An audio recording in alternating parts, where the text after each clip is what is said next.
ভাই কি কইছে জানেন? আমি কি কারো সমালোচনা করছি? ফরজ ফরজ ফরজ নামাজ নিয়ে আলোচনা করতে, তাহলে সুন্নতের আলোচনা দরকার নাই। সুন্নতের দরকার নাই যে বলবে সে মুসলমানই হইতে পারে না। হ্যাঁ, না না, পাগলামি করবো সব জায়গায় কি জন্য? ওনার যদি কোরআন হাদিস বুঝদার ওনার নিয়ে আসেন আমার কাছে। এটা আলাউদ্দিন জিহাদি, সব জায়গায় পাগলামি করলে হইব না। তারাবি নামাজ নিয়ে আলোচনা শুনলে আপনাদের কি খারাপ লাগে? তারাবি নামাজ দরকার আছে কিনা ভাই? আমি কি কারো এই পর্যন্ত একটা শব্দ দিয়ে অ্যাটাক করছি? কারো বিরুদ্ধে একটা শব্দ বলি নাই, কাউকে অপমান করে একটা কথা বলি নাই।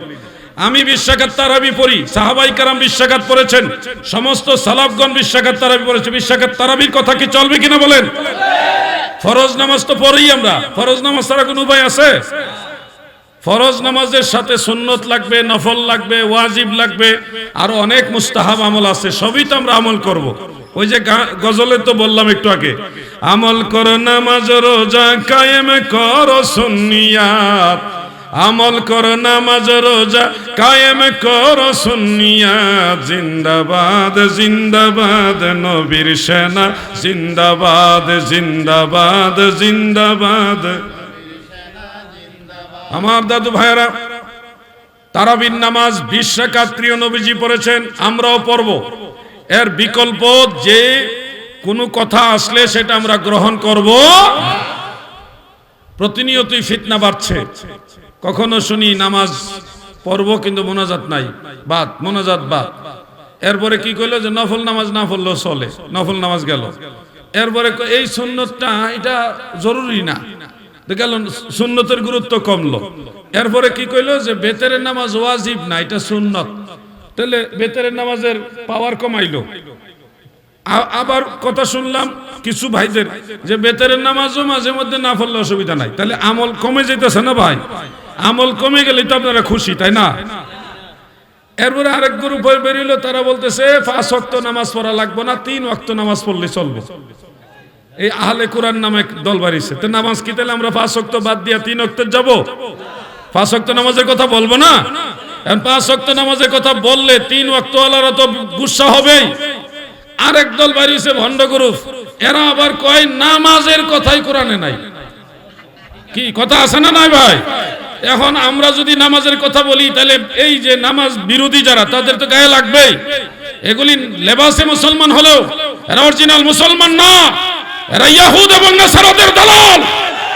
খবরদার, নবীর সুন্নাত চলবে, আল্লাহর বিধান ফরজ চলবে, কোরআন সুন্নাহর আইনে জমিনে চলবে। এর বিরুদ্ধে কোনো কথা হলে তাদের বিরুদ্ধে জিহাদ ঘোষণা করা হবে।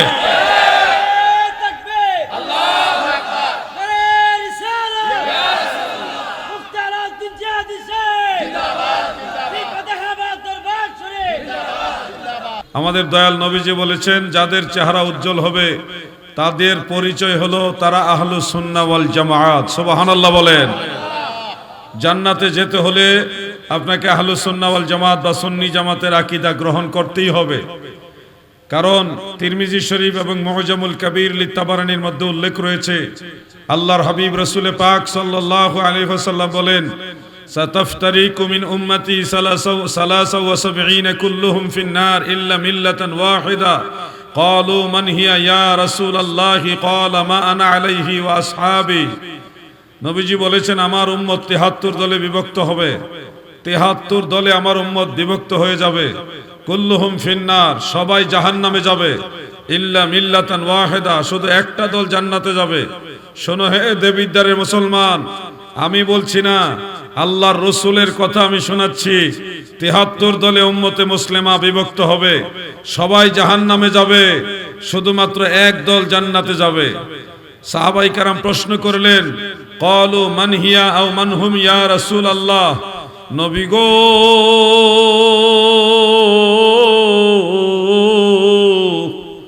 যারা জান্নাতে যাবে তারা কারা গো নবী? আল্লাহর হাবিব বলেছেন, যারা আমি রাসূলকে এবং আমার সাহাবীদেরকে অনুসরণ করবে তারা জান্নাতি। সুবহানাল্লাহ। আল্লাহর নবী এবং সাহাবীদেরকে অনুসরণ করলে কি জান্নাতি। এই হাদিসের ব্যাখ্যায় ইমামুল হারামাইন মুল্লা আলী কারি হানাফি রহমাতুল্লাহ আলাইহি উল্লেখ করেছেন মিশকাতুল শরা মিরকাতের মধ্যে যে ফালা শাক্কা ওয়ালা রাইবা, কোনো শক নেই, সন্দেহ নেই, কোনো ধরনের সন্দেহ ছাড়াই যারা জান্নাতি হবে তাদের পরিচয় হলো আহলুস সুন্নাহ ওয়াল জামাত। সুবহানাল্লাহ বলেন। এই জন্য আমরা আহলে সুন্নাত ওয়াল জামাতের আকীদা ধারণ করি।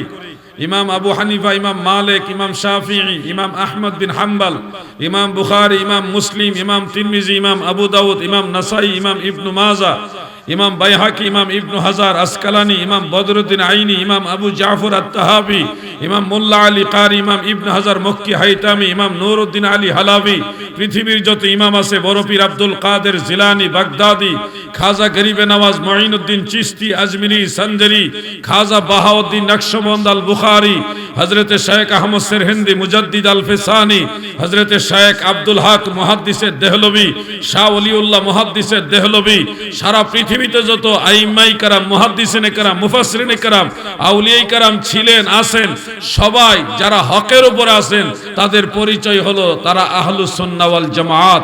এই জন্য আপনাকে জান্নাতে যেতে হলে আহলে সুন্নাত ওয়াল জামাতের আকীদা ধারণ করতে হবে, এর বিকল্প কোনো রাস্তা। আমাদের একজন সুন্নি জামাতের বক্তা ছিল, ওনার নাম তোফাজ্জল হোসেন ভৈরবী সাহেব। তিনি একটা গজল গাইতেন এইভাবে, আমল করো নামাজ রোজা, আমল করো নামাজ রোজা, কায়েম করো সুন্নিয়াত, আমল করো নামাজ রোজা, কায়েম করো সুন্নিয়াত, জিন্দাবাদ জিন্দাবাদ নবীর সেনা, জিন্দাবাদ জিন্দাবাদ জিন্দাবাদ নবীর সেনা, জিন্দাবাদ। এখন এই সময়টা কিয়ামতের নিকটবর্তী সময়। এখন দিন যত যাবে ততই ফিতনা বাড়বে, রাতের গভীর অন্ধকারের মতো ফিতনা গ্রাস করবে। প্রিয় নবীজির হাদিসের মধ্যে আছে, আকাশ থেকে বৃষ্টি যেইভাবে একটার পর একটা ফোঁটা পড়তেই থাকে, এমনি ভাবে জমিনের মধ্যে ফিতনা গ্রাস করে ফেলবে, একটার পর একটা ফিতনা আসবে। মানুষ ফিতনার যন্ত্রণায় জঙ্গলে চলে যেতে চাইবে, লোক সমাজে বসবাস করতে চাইবে না। যারা তাকওয়াশীল, দুনিয়াটা তাদের কাছে অশান্তি লাগবে, তাদের কাছে মনে হবে এখানে না থাকাই ভালো, তাড়াতাড়ি ঈমান নিয়ে কবরে চলে যাওয়া ভালো। মুমিন বান্দাদের কাছে এরকম মনে হবে। প্রিয় নবীজি বলেছেন, শেষ জামানায় উম্মতে মুসলিমার মধ্যে যারা বিপদগামী তারা অনেক সুন্নতকে বিদআত বলবে। ওয়াস সুন্নাতু ফীহিম বিদআতুন ওয়াল বিদআতু ফীহিম সুন্নাতুন। তাবারানীর মুআজামুল কবীরের মধ্যে হাদিস উল্লেখ। আল্লাহর নবীর উম্মত দাবি করবে, কিন্তু তারা অনেক সুন্নত আমলকে বলবে বিদআত, আর যেটা অরিজিনালি বিদআত সেটাকে বানাবে সুন্নত। যেমন আমি উদাহরণ দেওয়ার জন্য দুইটা বিষয় বলবো কি? হাত তুলে দোয়া করা সুন্নত। হাত তুলে দোয়া করা কি সুন্নত? যে কোনো সময় আপনি চাইলে হাত তুলে দোয়া করতে পারবেন। এই ব্যাপারে অনেক হাদিস আছে, সহিহ বুখারী, সহিহ মুসলিম সহ সুনানু আবি দাউদে, জামিউ তিরমিজিতে, সুনান ইবনে মাজাহ, মিশকাতুল মাসাবিহ, সুনানু নাসাই, বহু কিতাবে হাদিস শরীফ উল্লেখ। আল্লাহর রাসূল সাল্লাল্লাহু আলাইহি সাল্লাম বলেছেন, ইজা সাআলতুমুল্লাহ ফাসআলুহু বিবুতুনি আকুফুকুম। তোমরা যখন আল্লাহর কাছে কিছু চাইবে, তোমাদের হাতের পেট এইভাবে উপরের দিকে তুলে চেয়েও। এবং নবীজি কানান নবী সাল্লাল্লাহু আলাইহি ওয়াসাল্লাম ইয়ারফাউ ইয়াদাইহি ফিদ দুআই, রাওয়াহুল বুখারী। সহিহ বুখারীর মধ্যে উল্লেখ, নবীজিও যখন দোয়া করতেন দুই হাত এইভাবে তুলে দোয়া করতেন। মিশকাতের শরা মিরকাতের মধ্যে উল্লেখ, মুল্লা আলী কারি রাহমাতুল্লাহ আলাইহি লেখেন যে ইন্নান নাবিয়্য সাল্লাল্লাহু আলাইহি ওয়াসাল্লাম ইয়ারফাউ ইয়াদাইহি ফি কুল্লি দুআই।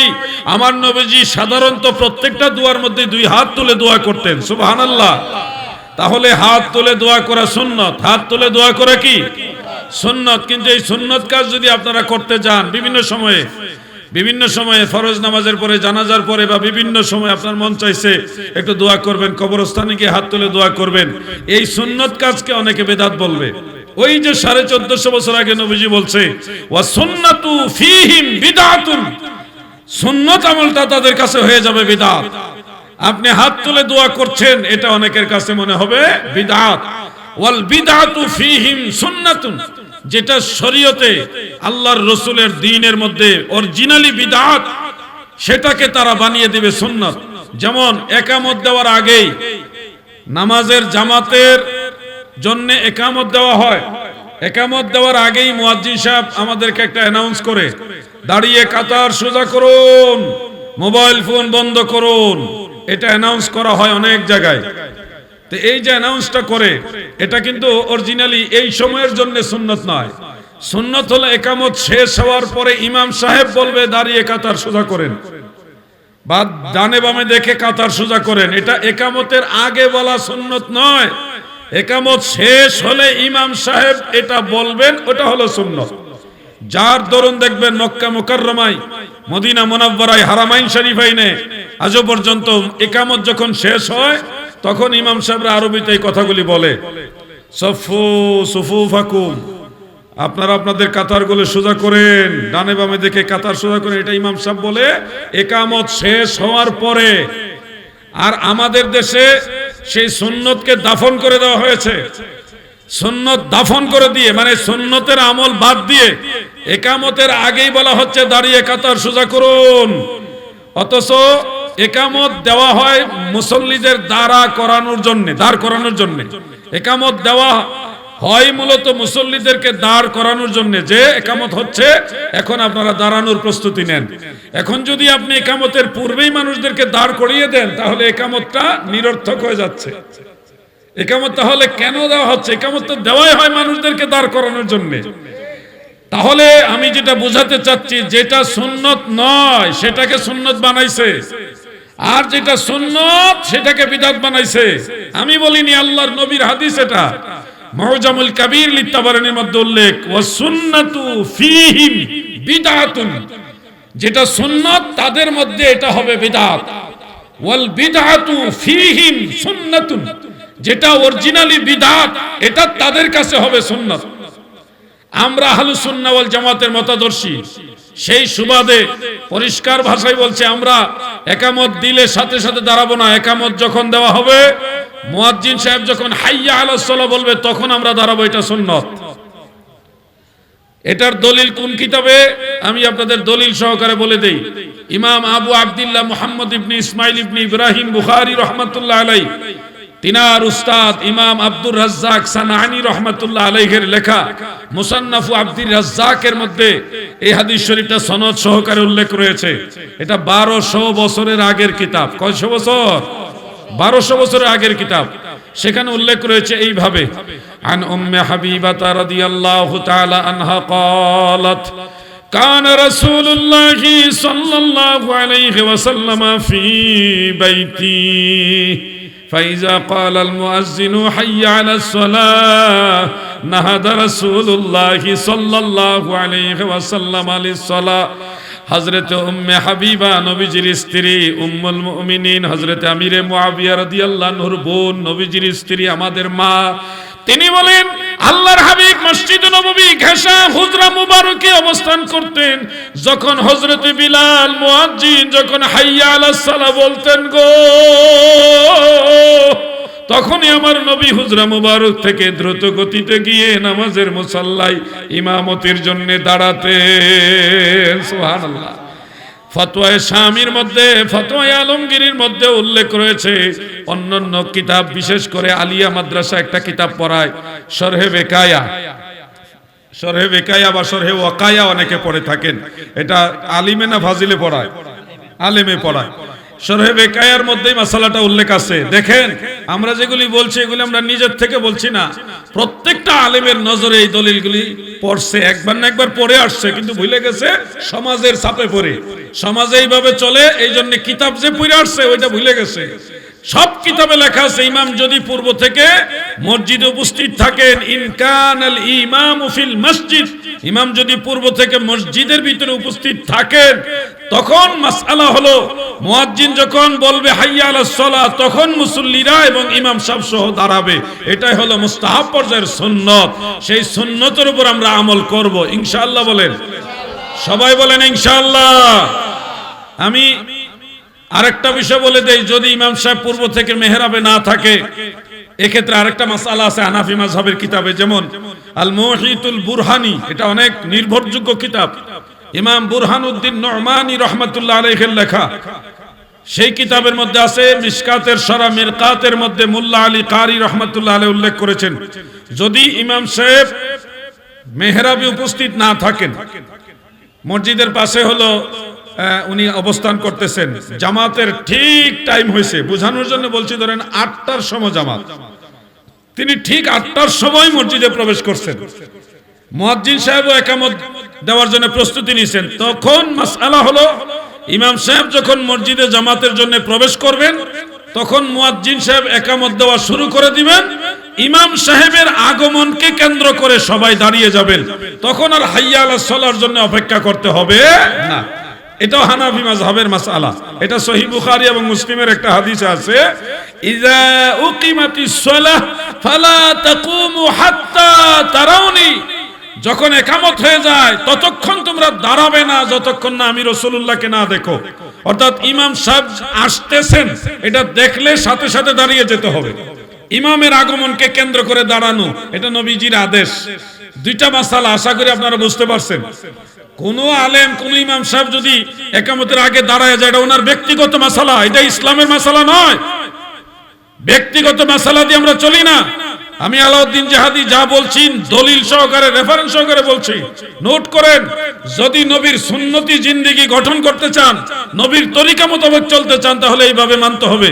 কোন আলেম এগুলি অস্বীকার করতে পারবে না, হোক সে আলিয়া মাদ্রাসার আলেম, হোক সে কওমি মাদ্রাসার আলেম, এগুলি অস্বীকার করার কোন রাস্তা নাই। কিতাব নাইলে পাল্টাইতে হবে। কিতাব কি পাল্টানো যায়? কিতাব পাল্টানো যাবে না। আল্লাহ আমাদের সুন্নতের উপরে আমল করার তৌফিক দেন, আমিন বলেন। এই জন্য ভৈরবী সাহেব বলতেন, আমল করো নামাজ রোজা, আমল করো নামাজ রোজা, কায়েম করো সুন্নিয়াত, আমল করো নামাজ রোজা, কায়েম করো সুন্নিয়াত, জিন্দাবাদ জিন্দাবাদ নবীর সেনা, জিন্দাবাদ জিন্দাবাদ জিন্দাবাদ নবীর সেনা। নরসিংদীতে আমি আলোচনাটা এক মাহফিলে করছিলাম। তারপরে এই আলোচনাটা যখন মোটামুটি অনেক আলেমদের কানে গেল, সোশ্যাল মিডিয়াতে প্রচার হইল, তখন একজন কওমি মাদ্রাসার শিক্ষক পার্সোনালি আমার কাছে আসলেন। এসে আমাকে যথেষ্ট সম্মানের সাথে ভালোবেসে মহব্বত নিয়ে বললেন, জিহাদি হুজুর, আপনি তো বলেছেন একামতের শুরুতে দাঁড়ানো যাবে না, ইমাম সাহেব যদি মেহরাবে উপস্থিত থাকে তাহলে একামতের শুরুতে দাঁড়ানো যাবে না। আমার কাছে সহিহ হাদিস আছে একামতের শুরুতে দাঁড়িয়ে যাওয়া ওয়াজিব। আমি তখন বললাম, যদি সহিহ হাদিস থাকে তাহলে তো আল্লাহর নবীর হাদিস, সাহাবায়ে কেরামের আসার, আমার মতের চেয়ে আমার দয়াল নবীর মত হলো সবার উপরে। কোরআন এবং হাদিসে যা আছে নিঃশর্তে আমি সেটা মেনে নিব, কোনো শর্ত নাই, কন্ডিশন নাই। নবীর কথা মানতে কোনো কন্ডিশন নাই। সাহাবায়ে কেরাম যদি ডিরেকশন দিয়ে থাকে সেটা আমি এক বাক্যে মেনে নিব, কোনো শর্ত নাই আমার। কওমি মাদ্রাসা সেই আলেম সাহেব তিনি বললেন, বাহ, ভালো লাগলো তো আপনার কথা শুনে। আমি বললাম যে এটাই দিন, ধর্ম আমার কথায় চলবে না, ধর্ম মদিনাওয়ালার ইশারায়, আল্লাহর কোরআনের ইশারায় চলবে। তখন উনি বললেন, তাহলে আমি হাদিস শরীফটা আপনাকে দেখাই। ওনারা সম্ভবত একটা গ্রুপ আছে, মেসেঞ্জার গ্রুপ অথবা হোয়াটসঅ্যাপ গ্রুপ, যে কোনো একটা গ্রুপ আছে ওনাদের। ওই গ্রুপ থেকে তাৎক্ষণিক একটা হাদিস শরীফের ইবারত আমাকে এনে দিলেন। তো সেই ইবারতটা হলো যে, ইজা ক্বালা আল্লাহু আকবার ওয়াজাবাল কিয়াম, যখন বলা হবে আল্লাহু আকবার তখন দাঁড়ানো ওয়াজিব, ওয়াজাবাল কিয়াম, কিয়াম করা, দাঁড়িয়ে যাওয়া ওয়াজিব। আমি তখন বললাম, ভাইজান এটা তো মারফু হাদিস না, মাওকুফ হাদিসও না। মারফু মানে সনদের ধারাবাহিক পরম্পরায় রাসূল করিম সাল্লাল্লাহু আলাইহি সাল্লাম পর্যন্ত যেটা পৌঁছে গেছে ওটাকে বলা হয় মারফু। মারফু অনেক ভাবে হয়, এগুলি আপনারা না বুঝবেন না, এগুলি মাদ্রাসার ছাত্র যারা তারা হয়তো কিছুটা বুঝবে, আর আলেম ভাইরা তো বুঝান সব সময়। এরপরে মাওকুফ হাদিস হলো ওটা যেটা সনদের ধারাবাহিক পরম্পরায় সাহাবী পর্যন্ত পৌঁছেছে, এটাকে বলা হয় মাওকুফ। মাওকুফ অনেক হাদিস হুকমান মারফু হয়, এগুলির অনেক আলাদা উসুল আছে, মূলনীতি আছে, এগুলি আজকে এখানে আলোচনার বিষয় না। আর এই যে হাদিস শরীফটা ইজা ক্বালা আল্লাহু আকবার ওয়াজাবাল কিয়াম, এই riwayatটা এটা মারফুও নয় মাওকুফও নয়, মানে আল্লাহর নবীর থেকেও প্রমাণিত নয়, সাহাবায়ে কেরামের কাছ থেকেও প্রমাণিত নয়। কার থেকে প্রমাণিত? তাবেঈ এর কাছ থেকে প্রমাণিত। তাবেঈ হযরতে সাঈদ ইবনুল মুসাইয়িব রাহমাতুল্লাহ আলাইহি থেকে রওয়ায়াতটা আছে। তো মাকতু পর্যায়ের রওয়ায়াত একবারে বাতিল না, কোনো কোনো ক্ষেত্রে এটার হুজ্জত হিসেবে গণ্য করা হয়। আবার অনেক ক্ষেত্রে আইনি বিষয়ে আহকামের ক্ষেত্রে এই মাকতু পর্যায়ের রওয়ায়াত হুজ্জত হয় না। এগুলি অনেক অথেন্টিক গবেষণার ব্যাপার সেবার আছে। তো এই রওয়ায়াতটা উনি দিলেন। আমি তখন বললাম এই রওয়ায়াত থেকে প্রমাণ হয়, এই রওয়ায়াত থেকে প্রমাণ হয় যে মুসল্লিরা শুরুতে দাঁড়াবে না। উনি যে দলিল দিলেন এই দলিল থেকে আমি বললাম যে এই হাদিস থেকে, এটা হাদিস না আসার, এখান থেকে প্রমাণ হয় যে মুসল্লিরা একামতের শুরুতে দাঁড়াবে না। কেমনে? যে ওয়াজাবাল কিয়াম আছে, আমি বললাম দাঁড়ানো ওয়াজিব বলছে, ওয়াজাবা কি ওয়াহেদের সিগা না তসনিয়ার সিগা না জমার সিগা? বলেন তো, আলেম তো কওমি মাদ্রাসা আলেম, এটা ওয়াহেদের সিগা। তাহলে আমি বললাম যে ওয়াহেদের সিগা মানে একজন দাঁড়াবে। ওয়াজাবাল কিয়াম, কিয়াম করা ওয়াজিব একজনের জন্য। কার জন্য? মুয়াজ্জিনের জন্য। মুয়াজ্জিন যখন আল্লাহু আকবার বলবে একামতের উদ্দেশ্যে, তখন ওনাকে দাঁড়ায়া এটা বলা ওয়াজিব। বসে বসে একামত দেওয়া যাবে না। এই শব্দ থেকে প্রমাণ হলো একামত শুরু করতে হবে দাঁড়িয়ে। এটা মুয়াজ্জিনের জন্য ওয়াজিব, মুসল্লির জন্য সুন্নাত হলো হাইয়া আলাস সালার সময় দাঁড়াতে হবে। নারায়ে তাকবীর, আল্লাহু আকবার, ফাতিহা দরবার শরীফ, জিন্দাবাদ জিন্দাবাদ জিহাদি। আমি আল্লামা নই, আমাদেরকে আল্লামা বলবেন না প্লিজ। আমাদের সমাজে আল্লামা এত পরিমাণ বাড়ছে যে আল্লামার গুরুত্ব নষ্ট হয়ে গেছে। আল্লামা হলেন হাফেজ এম এ জলিল রহমাতুল্লাহ আলাই। আল্লামা ছিলেন সৈয়দ আবেদ শাহ আল মাদানী রহমাতুল্লাহ আলাই। আল্লামা হলেন মুফতি আবু নাসির জেহাদি সাহেব। আল্লামা হলেন শামসুল উলামা ফুলতলি সাহেব কেবলা রহমাতুল্লাহ আলাই। আল্লামা ছিলেন সোনাকান্দা দরবারের আল্লামা আব্দুর রহমান হানাফি রহমাতুল্লাহ আলাই। ওনারা ছিলেন আল্লামা। আর আমরা এখন যার তার নামের সাথে আল্লামা লাগাই দিই। আমরা আল্লামা নই, আমরা আল্লামা যারা তাদের অযোগ্য ছাত্র, যোগ্য ছাত্র নই। ওনাদের যোগ্যতম ছাত্র আমরা হতে পারিনি, অকপটে স্বীকার করি আমি। আমরা ওনাদের অযোগ্য ছাত্র। ওনাদের জুতা বহন করার, ওনাদের ব্যাগ টানার সৌভাগ্য আমাদের হয়েছে যারা আল্লামা। অতএব আল্লামা আমরা এখন যারা বাউল গান গায় তাদেরকে আল্লামা বলি। সমস্যা হয়ে গেছে, স্কুলে 5 পাস তাকেও আল্লামা বলা হচ্ছে। মাদ্রাসায় 5 পাস না, স্কুলে 5 পাস, ভালো গজল গান বলতে পারে, উনিও আল্লামা হয়ে যাচ্ছে। এই জন্য আল্লামা দয়া করে দাদু বেয়াদবি নিয়েন না। সমস্যা আল্লামা আসতেছেন আগামীকাল ইনশাআল্লাহ। ডক্টর কাফিলউদ্দিন সরকার সালি হিসাব, উনি হলেন অরিজিনাল আল্লামা। ওনার আলোচনা শুনবেন, অনেক গভীর জিনিস বুঝতে পারবেন, শিখতে পারবেন। আল্লামা হলো উনারা। সলিমউদ্দিনের ফুলা কলিমউদ্দিন কিছু ওয়াজ নসিহত ভালো জানে, নামের আগে আল্লামা লাগা দিছে। আমার নামে বহু জায়গা লাগা, আমি প্রতিবাদ করি, কিন্তু পাবলিক হইলো বেদিশা। পাবলিক বেদিশা। আমি অনুরোধ করছি আমাদের নামের সাথে আল্লামা লাগাবেন না প্লিজ। আমরা যারা আল্লামা তাদের অযোগ্য ছাত্র, এটা কোনো না, মানে মিথ্যা নয়, এটাই সত্য, এটাই সত্য। আমরা কইতে কইতে অভ্যাস, অনেক সময় আমরাও ভুলভাল বলে ফেলি। ওই যে স্লিপ হইতে, আল্লাহ যেন আল্লাহ আমাদের যোগ্য ছাত্র হিসেবে কবুল করেন, আমিন বলেন। দুরূদ শরীফ পড়ি। আল্লাহুম্মা সাল্লি আলা মাওলানা মুহাম্মদ ওয়া আলা মাওলানা মুহাম্মদ। আল্লাহুম্মা সাল্লি আলা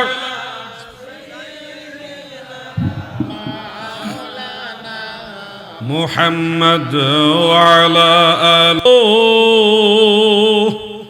ছেড়ে দিছে বাড়ি ঘর, আহা ছেড়ে দিছে বাড়ি ঘর, সার কইরাছে রোদন। আল্লাহুম্মা সাল্লি আলা মারহাবা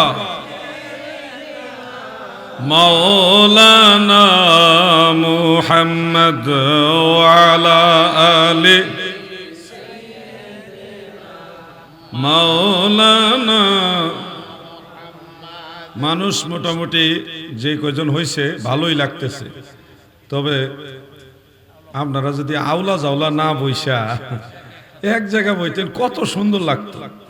হযরত ওমর রাদিয়াল্লাহু আনহু তিনি দেখলেন রমজান মাসে সাহাবারা বিচ্ছিন্ন, কয়েকজন এখানে কয়েকজন ওইখানে কয়েকজন ওইখানে, এইভাবে আলাদা আলাদা তারাবি নামাজ পড়তেছে, বিচ্ছিন্নভাবে পড়তেছে আর কি। তখন ফারুক আজম রাদিয়াল্লাহু আনহু সবারে বললেন, এই তোমরা আলাদা আলাদা ইয়া পড়বে না। হযরত উবাই ইবনে কাব রাদিয়াল্লাহু আনহুর ইমামতিতে সবাইকে এক জামাত করে দিলেন। তা আমরা এখন আমি যদি কই যে আপনারা সামনে আসেন, তাহলে একটা উসিলা পাই আবার 2-4 জন যাইবো গা।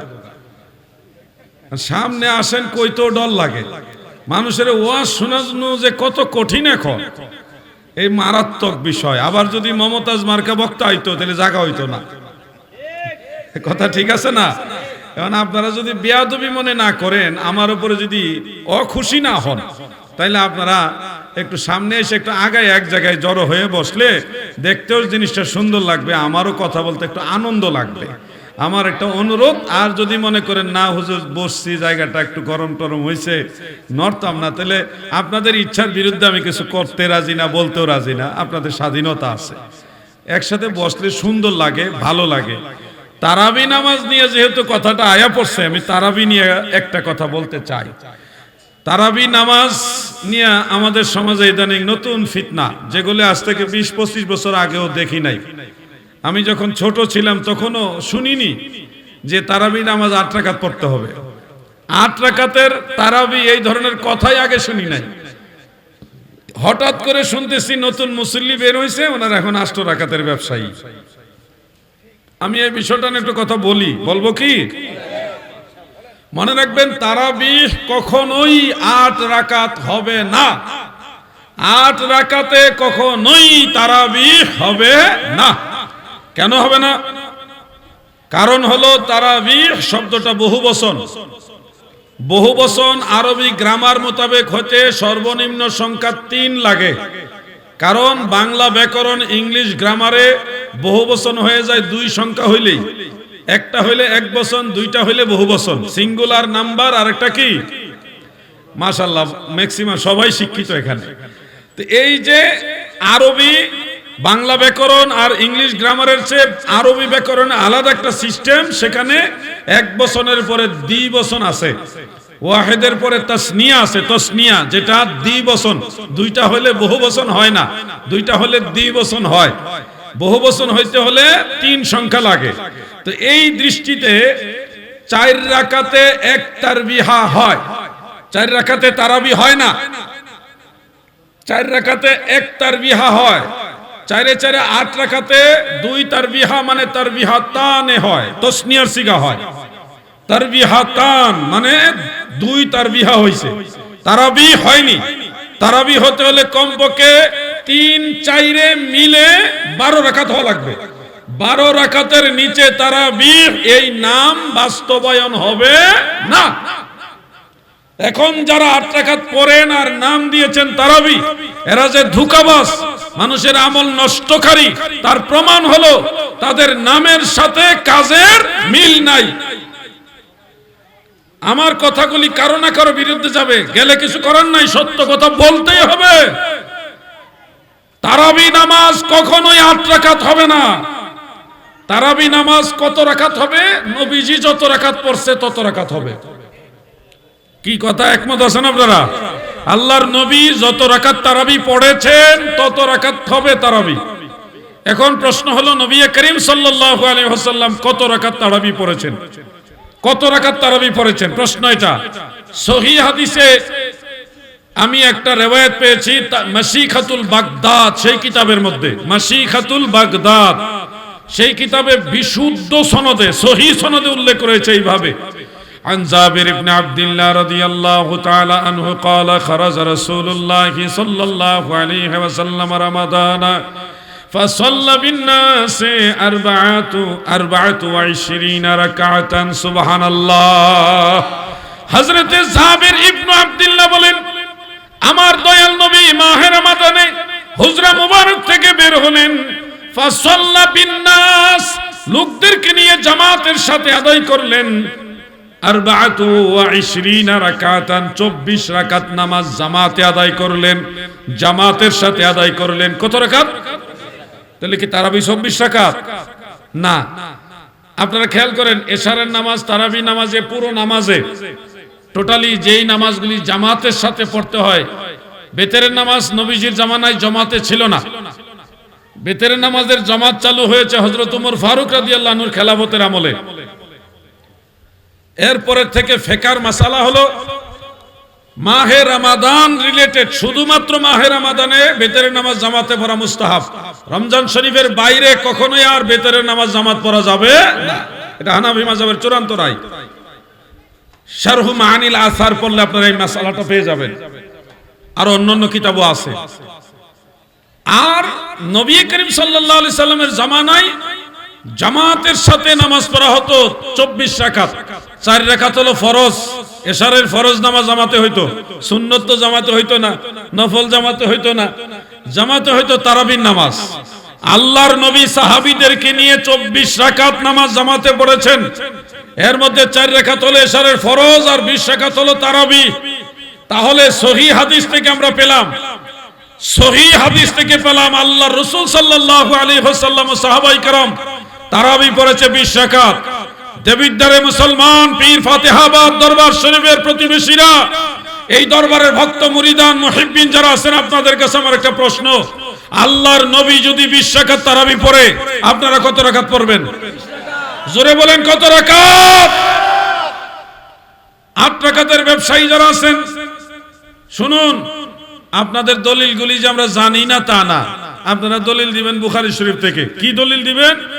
মা কানা রাসূলুল্লাহ সাল্লাল্লাহু আলাইহি ওয়াসাল্লাম ইয়াজিদু ফি রমাদান ওয়ালা ফি গায়রিহি 11 রাকাতান। সহিহ বুখারী, তিরমিজি, অন্যান্য কিতাবে আছে, প্রিয় নবীজি মাহে রমাদান এবং অন্যান্য মাসে কখনোই 20 রাকাত, এই 11 রাকাতের বেশি নামাজ পড়তেন না। এই হাদিস দিয়ে তারা দলিল দেয় নবীজি 11 রাকাত সব সময় পড়তেন। 11 রাকাত, ভাই কি কইছে জানেন? আমি কি কারো সমালোচনা করছি? ফরজ ফরজ ফরজ নামাজ নিয়ে আলোচনা করতে, তাহলে সুন্নতের আলোচনা দরকার নাই। সুন্নতের দরকার নাই যে বলবে সে মুসলমানই হইতে পারে না। হ্যাঁ, না না, পাগলামি করবো সব জায়গায় কি জন্য? ওনার যদি কোরআন হাদিস বুঝদার ওনার নিয়ে আসেন আমার কাছে। এটা আলাউদ্দিন জিহাদি, সব জায়গায় পাগলামি করলে হইব না। তারাবি নামাজ নিয়ে আলোচনা শুনলে আপনাদের কি খারাপ লাগে? তারাবি নামাজ দরকার আছে কিনা ভাই? আমি কি কারো এই পর্যন্ত একটা শব্দ দিয়ে অ্যাটাক করছি? কারো বিরুদ্ধে একটা শব্দ বলি নাই, কাউকে অপমান করে একটা কথা বলি নাই।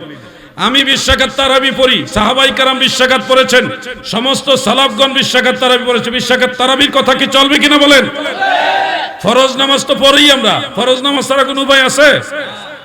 ফরজ নামাজের সাথে সুন্নত লাগবে, নফল লাগবে, ওয়াজিব লাগবে, আরো অনেক মুস্তাহাব আমল আছে, সবই তো আমরা আমল করব। ওই যে গজলে তো বললাম একটু আগে, আমল করো নামাজ রোজা কায়েম করো সুন্নিয়াত, আমল করো নামাজ রোজা কায়েম করো সুন্নিয়াত, জিন্দাবাদ জিন্দাবাদ নবীর সেনা, জিন্দাবাদ জিন্দাবাদ জিন্দাবাদ। আমার দাদু ভাইরা, তারাবির নামাজ 20 রাকাত প্রিয় নবীজি পড়েছেন, আমরাও পড়ব। এর বিকল্প যে কোনো কথা আসলে সেটা আমরা গ্রহণ করব। প্রতিনিয়তই ফিতনা বাড়ছে। কখনো শুনি নামাজ পড়ব কিন্তু মোনাজাত নাই, বাদ, মোনাজাত বাদ। এরপরে কি কইলো যে নফল নামাজ না পড়লেও চলে, নফল নামাজ গেল। এরপরে এই সুন্নতটা এটা জরুরি না, গেল, সুন্নতের গুরুত্ব কমলো। এরপরে কি কইলো যে বেতেরের নামাজ ওয়াজিব না, এটা সুন্নত, তাহলে বেতেরের নামাজের পাওয়ার কমাইলো। আবার কথা শুনলাম কিছু ভাইদের যে বেতেরের নামাজও মাঝে মধ্যে না পড়লে অসুবিধা নাই, তাহলে আমল কমে যেতেছে না ভাই? আমল কমে গেলে তো আপনারা খুশি, তাই না? এরপরে আরেক গ্রুপ হয়ে বেরিল, তারা বলতেছে 5 ওয়াক্ত নামাজ পড়া লাগবে না, 3 ওয়াক্ত নামাজ পড়লে চলবে। এই আহলে কোরআন নামে দল বাড়িছে। তো নামাজ কি তাহলে আমরা 5 ওয়াক্ত বাদ দিয়া 3 ওয়াক্তে যাব? 5 ওয়াক্ত নামাজের কথা বলবো না? এখন 5 ওয়াক্ত নামাজের কথা বললে 3 ওয়াক্ত ওয়ালারা তো গুসা হবেই। আরেক দল বাড়িছে ভণ্ড গ্রুপ, এরা আবার কয় নামাজের কথাই কোরআনে নাই। কি কথা আছে না নাই ভাই? এখন আমরা যদি নামাজের কথা বলি তাহলে এই যে নামাজ বিরোধী যারা, তাদের তো গায়ে লাগবেই। এগুলি লেবাসে মুসলমান হলেও এরা অরিজিনাল মুসলমান না, এরা ইহুদ এবং নাসারাদের দালাল। খবরদার, নবীর সুন্নাত চলবে, আল্লাহর বিধান ফরজ চলবে, কোরআন সুন্নাহর আইনে জমিনে চলবে। এর বিরুদ্ধে কোনো কথা হলে তাদের বিরুদ্ধে জিহাদ ঘোষণা করা হবে।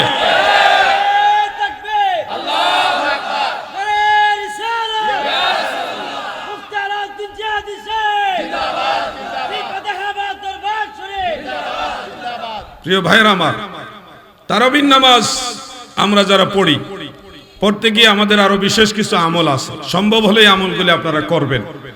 সম্ভব হলে মানে কি, দোকানে আড্ডা না মেরে, মোবাইলের সময় বেশি না দিয়ে, দুনিয়ার মানুষের সাথে গল্পগুজব একটু কমিয়ে আপনি যদি তারাবি নামাজের সাথে এই আমলগুলি বাড়ায় দেন, তাহলে আপনার জন্য আখেরাতে কল্যাণ বয়ে আনবে। 4 রাকাত নামাজ পড়ে কিছুক্ষণ বিশ্রাম নিতে হয়। প্রত্যেক 4 রাকাত নামাজ পড়ে কিছুক্ষণ বিশ্রাম নিতে হয়। এই জন্যই নামাজের নাম হলো তারাবি। বিশ্রাম নিতে হয় 4 রাকাত পরে পরে। তো সালাফদের নীতির মধ্যে দেখা যায় ওনারা বিশ্রামের টাইমটা কেউ কাবা ঘর তাওয়াফ করতেন, কেউ আরো এক্সট্রা কিছু ইবাদত বন্দেগী করতেন ওই সময়টা, বিশ্রামের টাইমটা। তো আমরা আমাদের যারা সালাফ, আমাদের পূর্বসূরি আইমাই কেরাম যারা, তাদের জিন্দেগিতে দেখেছি, তাদের লেখনীর মধ্যে দেখেছি 4 রাকাত পরে যে বিশ্রামের সময়টা, এই সময়টা বিভিন্ন তসবিহ তাহলিল আমাদের শিক্ষা দিয়েছেন। যে অবসর বসে থেকে লাভ কি, একটা তসবিহ পড়েন, এটা ভালো। যেমন ইমাম জুবাইদি রহমাতুল্লাহ আলাইহি ইত্তিহাফু সাআদাতিল মুত্তাকিন সেই কিতাবের মধ্যে এবং ফতোয়া শামির মধ্যে উল্লেখ করেছেন, আপনারা তারাবি নামাজ 4 রাকাত শেষ হলেই আপনারা একটা তাসবিহ 3 বার পড়তে পারেন। সেই তাসবিহটা হলো সুবহানাজিল মুলকি ওয়াল মালাকুত। এটা লম্বা একটা তাসবিহ 3 বার পড়বেন। এটা আমাদের সালাফরা বলছে এই সময়টা অবসর থাকা, ফ্রি থাকার সময়, ফ্রি থেকে আমরা কিছু নেক আমল করব। তার মানে হলো একবার চুপচাপ বসে থাকার চেয়ে কিছু আমল করা ভালো। এজন্য আপনি সুবহানাজিল মুলকি ওয়াল মালাকুত এই তাসবিহ পড়তে পারেন, অথবা আপনি যে তাসবিহটা আরো ভালো মনে করেন যে কোনো তাসবিহ পড়েন, আমল করেন, আমলে জিন্দেগি পার করেন। সময় কাজে লাগান, সময় কম, সময় কম। আমাদের হায়াত গড় আয়ু সর্বোচ্চ ধরেন আমাদের বাংলাদেশে 70 থেকে 80 বছরের ভিতরে ম্যাক্সিমাম মানুষ ইন্তেকাল হয়ে যায়। 100 বছর হায়াত পায় খুব কম। 100 বছর হায়াত পায় মানুষের সংখ্যা খুব কম। তো এই অল্প সময়ে আমাদের পরকালের পুরো পুঁজিটা সংগ্রহ করতে হবে। সেই পুঁজি নাজাতের জন্য যতটুকু করা দরকার, সেই সবটা তো পারবো না, কিছু চেষ্টা করে গেলেও তো এটার উসিলা আল্লাহ আমাদের মাফ করবে।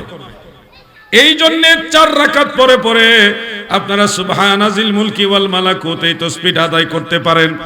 অথবা এটা কিতাবে আছে 3 বার পড়ার কথা। আপনি যদি মনে করেন না হুজুর আমি 3 বার পড়ি না, 1 বার পড়ি, তাও পড়েন। আমার কথা হইলো একবারে না পড়ার চেয়ে 1 বার পড়া ভালো। একেবারেই না পড়ার চেয়ে 1 বার পড়া ভালো। কিছু আমল হোক, এটা আমরা চাই, কিছু আমল হোক।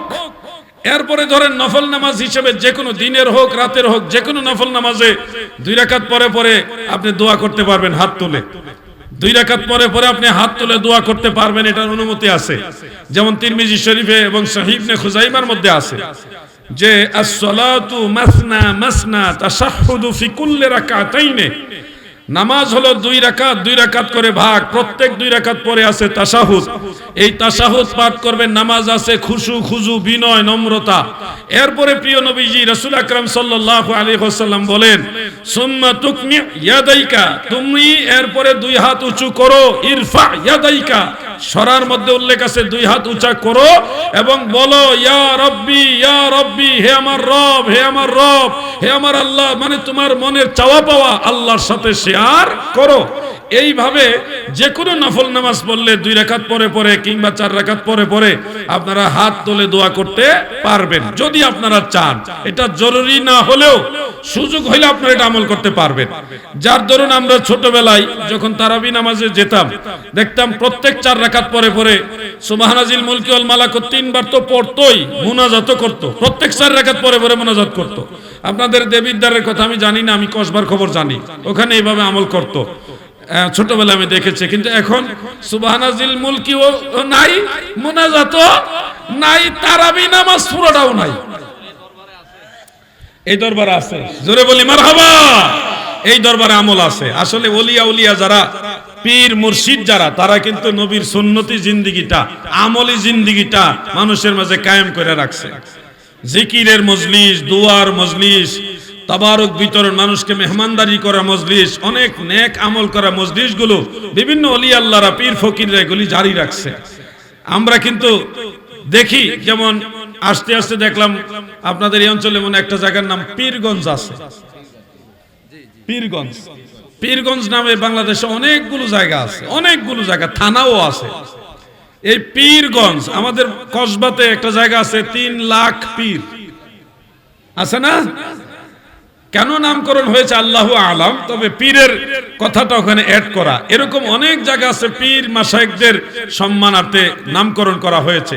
সেই সুবাদে আমার মনে হয় এটা পীর ফকির আউলিয়াদের অবদান থাকার কারণে ইসলাম প্রচারে, ইসলাম চর্চায়, মানুষকে ইসলাম দিকে ধাবিত করার ব্যাপারে পীর ফকিরদের অবদান আছে বিধায় বিভিন্ন জায়গায় পীর মাশায়েখদেরকে গুরুত্ব দেওয়া হয়েছে। প্রিয় ভাইরা আমার, এই দরবারে এই আমলগুলি এখনো আছে, জানি না কতদিন থাকবে, কারণ আল্লাহ তাআলা ভালো জানেন। আমার বিশ্বাস হুজুরে শাহজাদা যিনি রয়েছেন, উনি একজন যোগ্যতম শাহজাদা, পীরজাদা শাহ মিশকাত আল মাদানী সাহেব, অত্যন্ত বিনয়ী একজন মানুষ। ওনার সাথে আমি কয়েকবার মিশেছি, 2-1 মিশেছি, দেখেছি অত্যন্ত আদবী এবং বিনয়ী। ওনার মধ্যে আশা করা যায় এই দরবারের ভিতরে নবীর সুন্নতের আমলগুলো, মুস্তাহাব আমলগুলো আরো বৃদ্ধি পাবে, আরো বেশি বেশি বাড়বে। আমিন বলেন। ইসলামের খেদমতে হুজুরকে আল্লাহ তাআলা যেন সুস্থতার সাথে আরো হায়াত দারাজ করেন, আমিন বলেন। আমার দাদু ভাইয়েরা গো, ফিতনার যুগে আপনাদেরকে উদ্বুদ্ধ করে যাই, কিছু কিছু আমল কখনোই ছেড়ে দিবেন না। এগুলি আপনার জন্য পাথেয় হবে, আপনার জন্য পরকালের পাথেয় হবে। যেমন এশারের নামাজের 4 রাকাত সুন্নত নামাজ আছে, এশারের নামাজের 4 রাকাত সুন্নত, ফরজের আগে 4 রাকাত সুন্নত আছে কিনা বলেন? আমরা কিন্তু অবহেলা করে সুন্নত নামাজটা অনেকে পড়ি না, ছেড়ে দেই।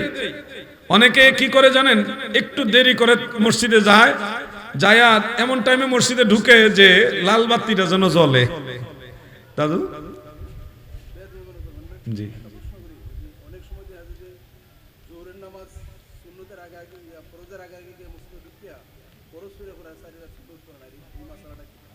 অনেক ধন্যবাদ মুরব্বী।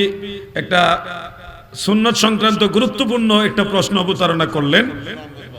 ওনার বাড়ি সুনামগঞ্জ, এই দরবারের মুহিব্বিন, আল্লাহ ওনার হায়াত দারাজ করুক, আমিন বলেন।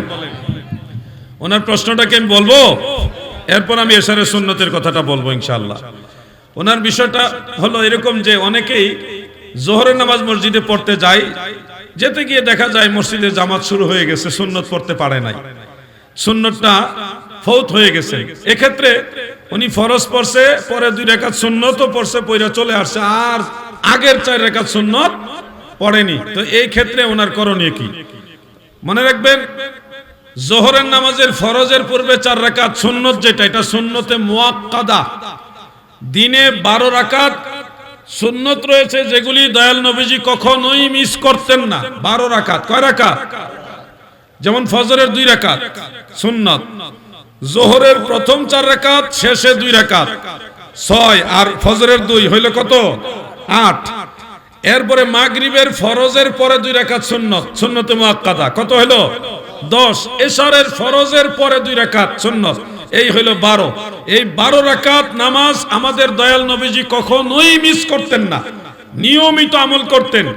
জামিউত তিরমিজির মধ্যে বিশুদ্ধ সনদে হাদিস উল্লেখ আছে। এই জন্য এই 12 রাকাত সুন্নত হলো সুন্নতে মুআক্কাদা। সুন্নতে মুআক্কাদা মানে এটা আদায় করতে হবে, না করলে কবিরা গুনাহ হবে। কি গুনাহ হবে?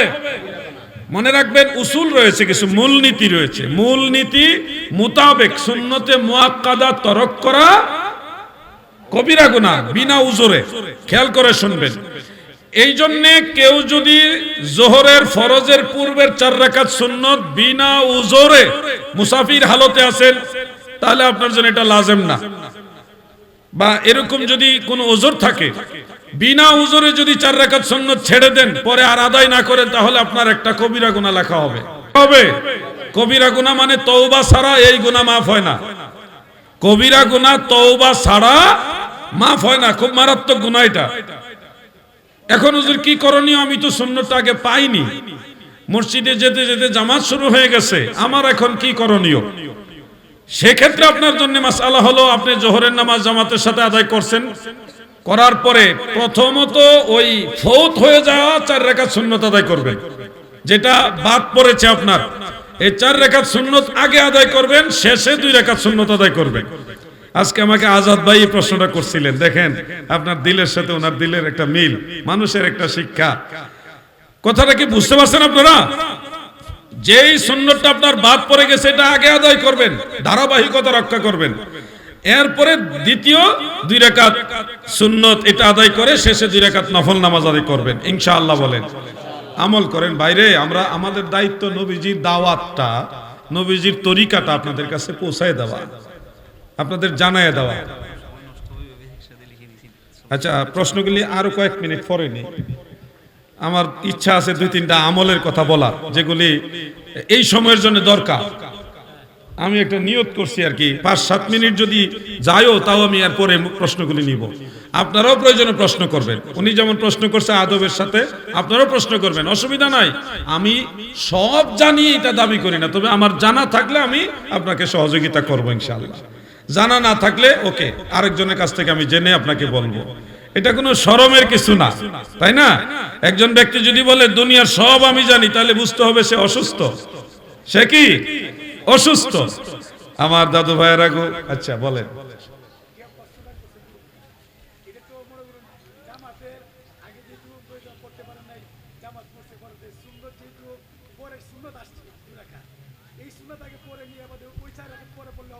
না, এক্ষেত্রে আপনার মাকরুহ তানজিহি হবে, কারণ ধারাবাহিকতা আছে। বড়, যেমন একটা বোঝানোর জন্য বলছি, এক জায়গায় 2 জনই ভাই, কিন্তু একজন বড় ভাই আরেকজন ছোট ভাই, 2 জনই ভাই। তো এক্ষেত্রে বড় ভাইকে আগে মূল্যায়ন করা উচিত। কথা বলছেন না? 2 জনই সমান, মানে আগের সুন্নতটাও সুন্নতে মুআক্কাদা, পরের সুন্নতটাও সুন্নতে মুআক্কাদা, দুইটাই সমান। এক্ষেত্রে যেহেতু আগেরটা আপনার আগে বাদ পড়ে গেছে, এটা আগে, তো আগেরটা আপনাকে আগে রাখাই যথোপযুক্ত। আল্লাহ তাআলা আমাদের বোঝার তৌফিক দেন, আমিন বলেন। আমার দাদু ভাইয়েরা গো, দিলের কান লাগায় শুনবেন, এই দরবারটা আহলুস সুন্নাহ ওয়াল জামাতের প্রতিষ্ঠিত একটা দরবার। আমার জানা মতে পীরজাদা আল্লামা শফিকুল ইসলাম পীর সাহেব কেবলা, তিনি এই ময়দানে খেদমত করেন 50 বছরেরও বেশি। 50 বছরেরও বেশি। অনেক বক্তাদের জন্ম হওয়ার আগে থেকে উনি খেদমত করেন, ময়দানে কাজ করে যাচ্ছেন। অসংখ্য মানুষকে ইসলামের দাওয়াত দিয়েছেন, সুন্নিয়ত তরিকতের দাওয়াত দিয়েছেন। আজকে হুজুর মোটামুটি বয়োজ্যেষ্ঠ হয়ে গেছেন, আমাদের জন্য দোয়া করেন। বিভিন্ন জায়গায় হুজুর প্রোগ্রাম করেন। আমি মাওলানা খালেদ সাইফুল্লাহ মাহমুদী সাহেবের মাধ্যমে মাঝে মধ্যে হুজুরের আলোচনাগুলি শুনি, খুবই ভালো লাগে, মায়া লাগে। এই মানুষগুলো এই শহর থেকে গ্রাম, একেবারে প্রত্যন্ত অঞ্চলে, এমনকি চরাঞ্চলে পর্যন্ত গিয়ে মানুষকে দ্বীনের তালিম দেয়। এইভাবে জিকির করো, এইভাবে নফল নামাজ পড়ো, এইভাবে কোরআন তেলাওয়াত করো, এইভাবে খাইতে বসো, এইভাবে মুনাজাত করো, এইভাবে নামাজ পড়ো, এইভাবে ইবাদত করো। এই যে শিক্ষাটা পীর মাশায়েখরা দিয়ে যাচ্ছেন, এই পীর ফাতেহাবাদ দরবার শরীফ দেখেন, আমরা এই ফাতেহাবাদ নামেও যদি আপনারা বলেন, কিন্তু আমরা দূর থেকে জানি এই এলাকার নাম হলো পীর ফাতেহাবাদ দরবার শরীফ। এই পীর ফাতেহাবাদ হওয়াতে এই এলাকার সম্মান কি কমছে না আরো বাড়ছে? এটা পীর ফকির পীর মাশায়েখদের এরিয়া, আল্লাহর আউলিয়াদের এরিয়া। তো আমার যেটা মনের থেকে আনন্দ, সেটা হলো এই দরবারে মানুষদেরকে যে নফল বন্দেগীগুলো তালিম দেওয়া হয়, জিকিরের তালিম দেওয়া হয়, মোনাজাতের তালিম দেওয়া হয়। অনেক ক্ষেত্রেই দেখা যায় মোনাজাতে পীর সাহেব হুজুরও কান্দেন, মুরিদানরাও কাঁদেন। এই চোখের পানিটা আল্লাহ পছন্দ করে। দরবারের সাথে লেগে থাকবেন, হক্কানি দরবারগুলিকে চাঙ্গা করেন। যেভাবে চতুর্দিকে ফিতনা ছড়িয়ে গেছে, এই ফিতনা থেকে বাঁচতে হলে আপনি একা দরবারে আসলে হবে না, আপনার সন্তানদেরকে নিয়ে আসতে হবে। সবান্ধবে পীর মাশায়েখদেরকে আপনারা সময় দিতে হবে। প্রতিষ্ঠিত যে প্রতিষ্ঠান রয়েছে, প্রতিষ্ঠানগুলোকে আরো প্রতিষ্ঠিত করতে হবে। তাহলে আহলুস সুন্নাহ ওয়াল জামাত আরো শক্তিশালী হবে। এই পীর ফাতেহাবাদ দরবার শরীফে যারা এসেছেন, আগামী অনুষ্ঠানে যারা আসবেন আরো 10 জন লোক দাওয়াত দিয়ে নিয়ে আসবেন। 10 জন না পারেন, একজন অন্তত কয়েকজন লোককে দাওয়াত দিয়ে নিয়ে আসবেন যে আমার মুর্শিদের বাড়িতে তোমাকে দাওয়াত, আসো। সাথে করে নিয়ে আসবেন, দায়িত্ব নিয়ে মেহমান হিসেবে নিয়ে আসবেন। এই দরবারে পর্যাপ্ত মেহমানদারির ব্যবস্থা আছে না নাই? এটা গরিব দরবার না, আল্লাহ পাকের দয়ায় হুজুর কিন্তু বছরের প্রায় অনেকটা সময় আমেরিকা, লন্ডন, ইউরোপ কান্ট্রিতে কাটায়। বিভিন্ন পৃথিবীর বহু রাষ্ট্রে হুজুরের মুরিদান আছে, পৃথিবীর বহু রাষ্ট্রে উনি সফর করেন। অতএব আপনারা আসলে তবারক হিসেবে পীর মুর্শিদের বাড়িতে কিছু খাইতে পারবেন না এরকম ভয় নাই। আপনারা সসম্মানে বন্ধু বান্ধব নিয়ে আসবেন, এই দরবারে খেদমত করবেন, আলোচনা শুনবেন, আমল করবেন। বন্ধু বান্ধব নিয়ে আসবেন। যেমন এই এখানে যত মানুষ আছে, আপনারা যদি সব বান্ধবে আসেন আরো লোক বাড়বে, আরো দেখতে সুন্দর লাগবে, আরো সুন্নিয়ত চর্চা হবে। সুন্নিয়তের চর্চা যত বাড়বে ততই মদিনাওয়ালার পক্ষের শক্তি শক্তিশালী হবে, ঠিক কিনা? এজন্য আপনাদের সবাইকে সোচ্চার হতে হবে, দায়িত্বশীল হতে হবে। যেই বিষয়টা আমি বলতে চেয়েছিলাম, এশারের নামাজের 4 রাকাত সুন্নাত, মনে আসেনি কথাটা? আমার মনে হয় আপনারা একটু দুর্বল হয়ে গেছে।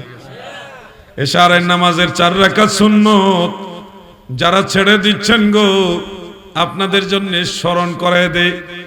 মুসনাদে ফেরদৌসের মধ্যে একখানা হাদিস উল্লেখ, যেই হাদিসটা কাজী শাওকানি তার নাইলুল আওতারের মধ্যে উল্লেখ করেছেন।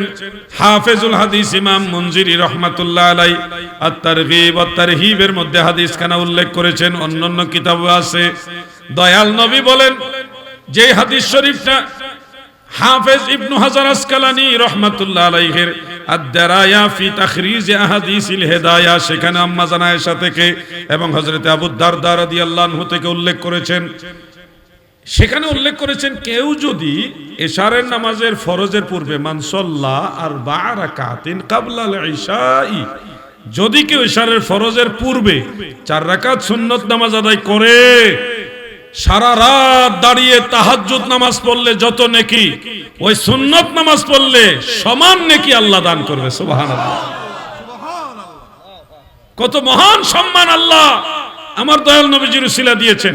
এই নামাজের আরেকটা গুরুত্বপূর্ণ ফজিলত আছে, আমি কি শোনাবো আপনাদের? হাফেজুল হাদিস ইমাম আবু জাফর উকাইলি রাহমাতুল্লাহ আলাইহি তিনি বর্ণনা করেছেন দুআফাউল কবির, সেই কিতাবের মধ্যে হাদিস কানা হযরত আব্দুল্লাহ ইবনে আমর ইবনে আস রাদিয়াল্লাহু আনহু থেকে riwayat রয়েছে যে মান সাল্লা আরবা রাকাতিন ক্বাবলাল ইশাই কাকদরিহিন্না মিন লাইলাতিল কদর, কেউ যদি ইশারের ফরজের পূর্বে 4 রাকাত সুন্নত নামাজ আদায় করে গো, তার আমল নামায় লাইলাতুল কদরের সমান সওয়াব আমার আল্লাহ দান করবে। সুবহানাল্লাহ, সুবহানাল্লাহ বলে।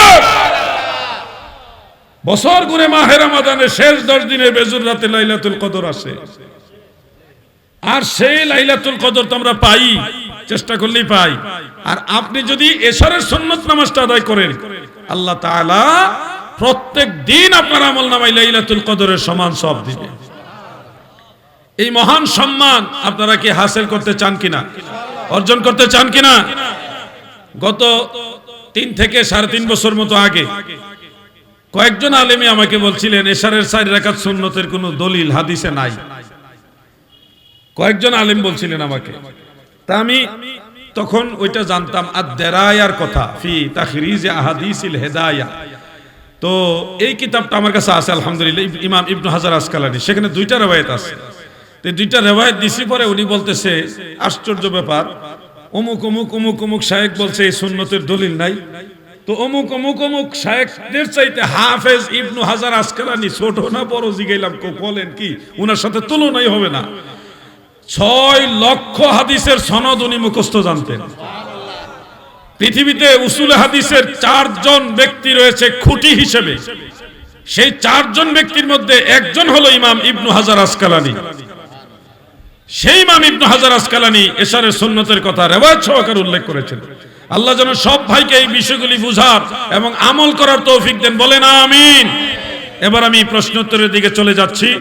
এর আগে সবাই মিলে একটু জিকির করি ইসমে জাত আল্লাহ আল্লাহ আল্লাহ আল্লাহ আল্লাহ আল্লাহ আল্লাহ আল্লাহ আল্লাহ আল্লাহ।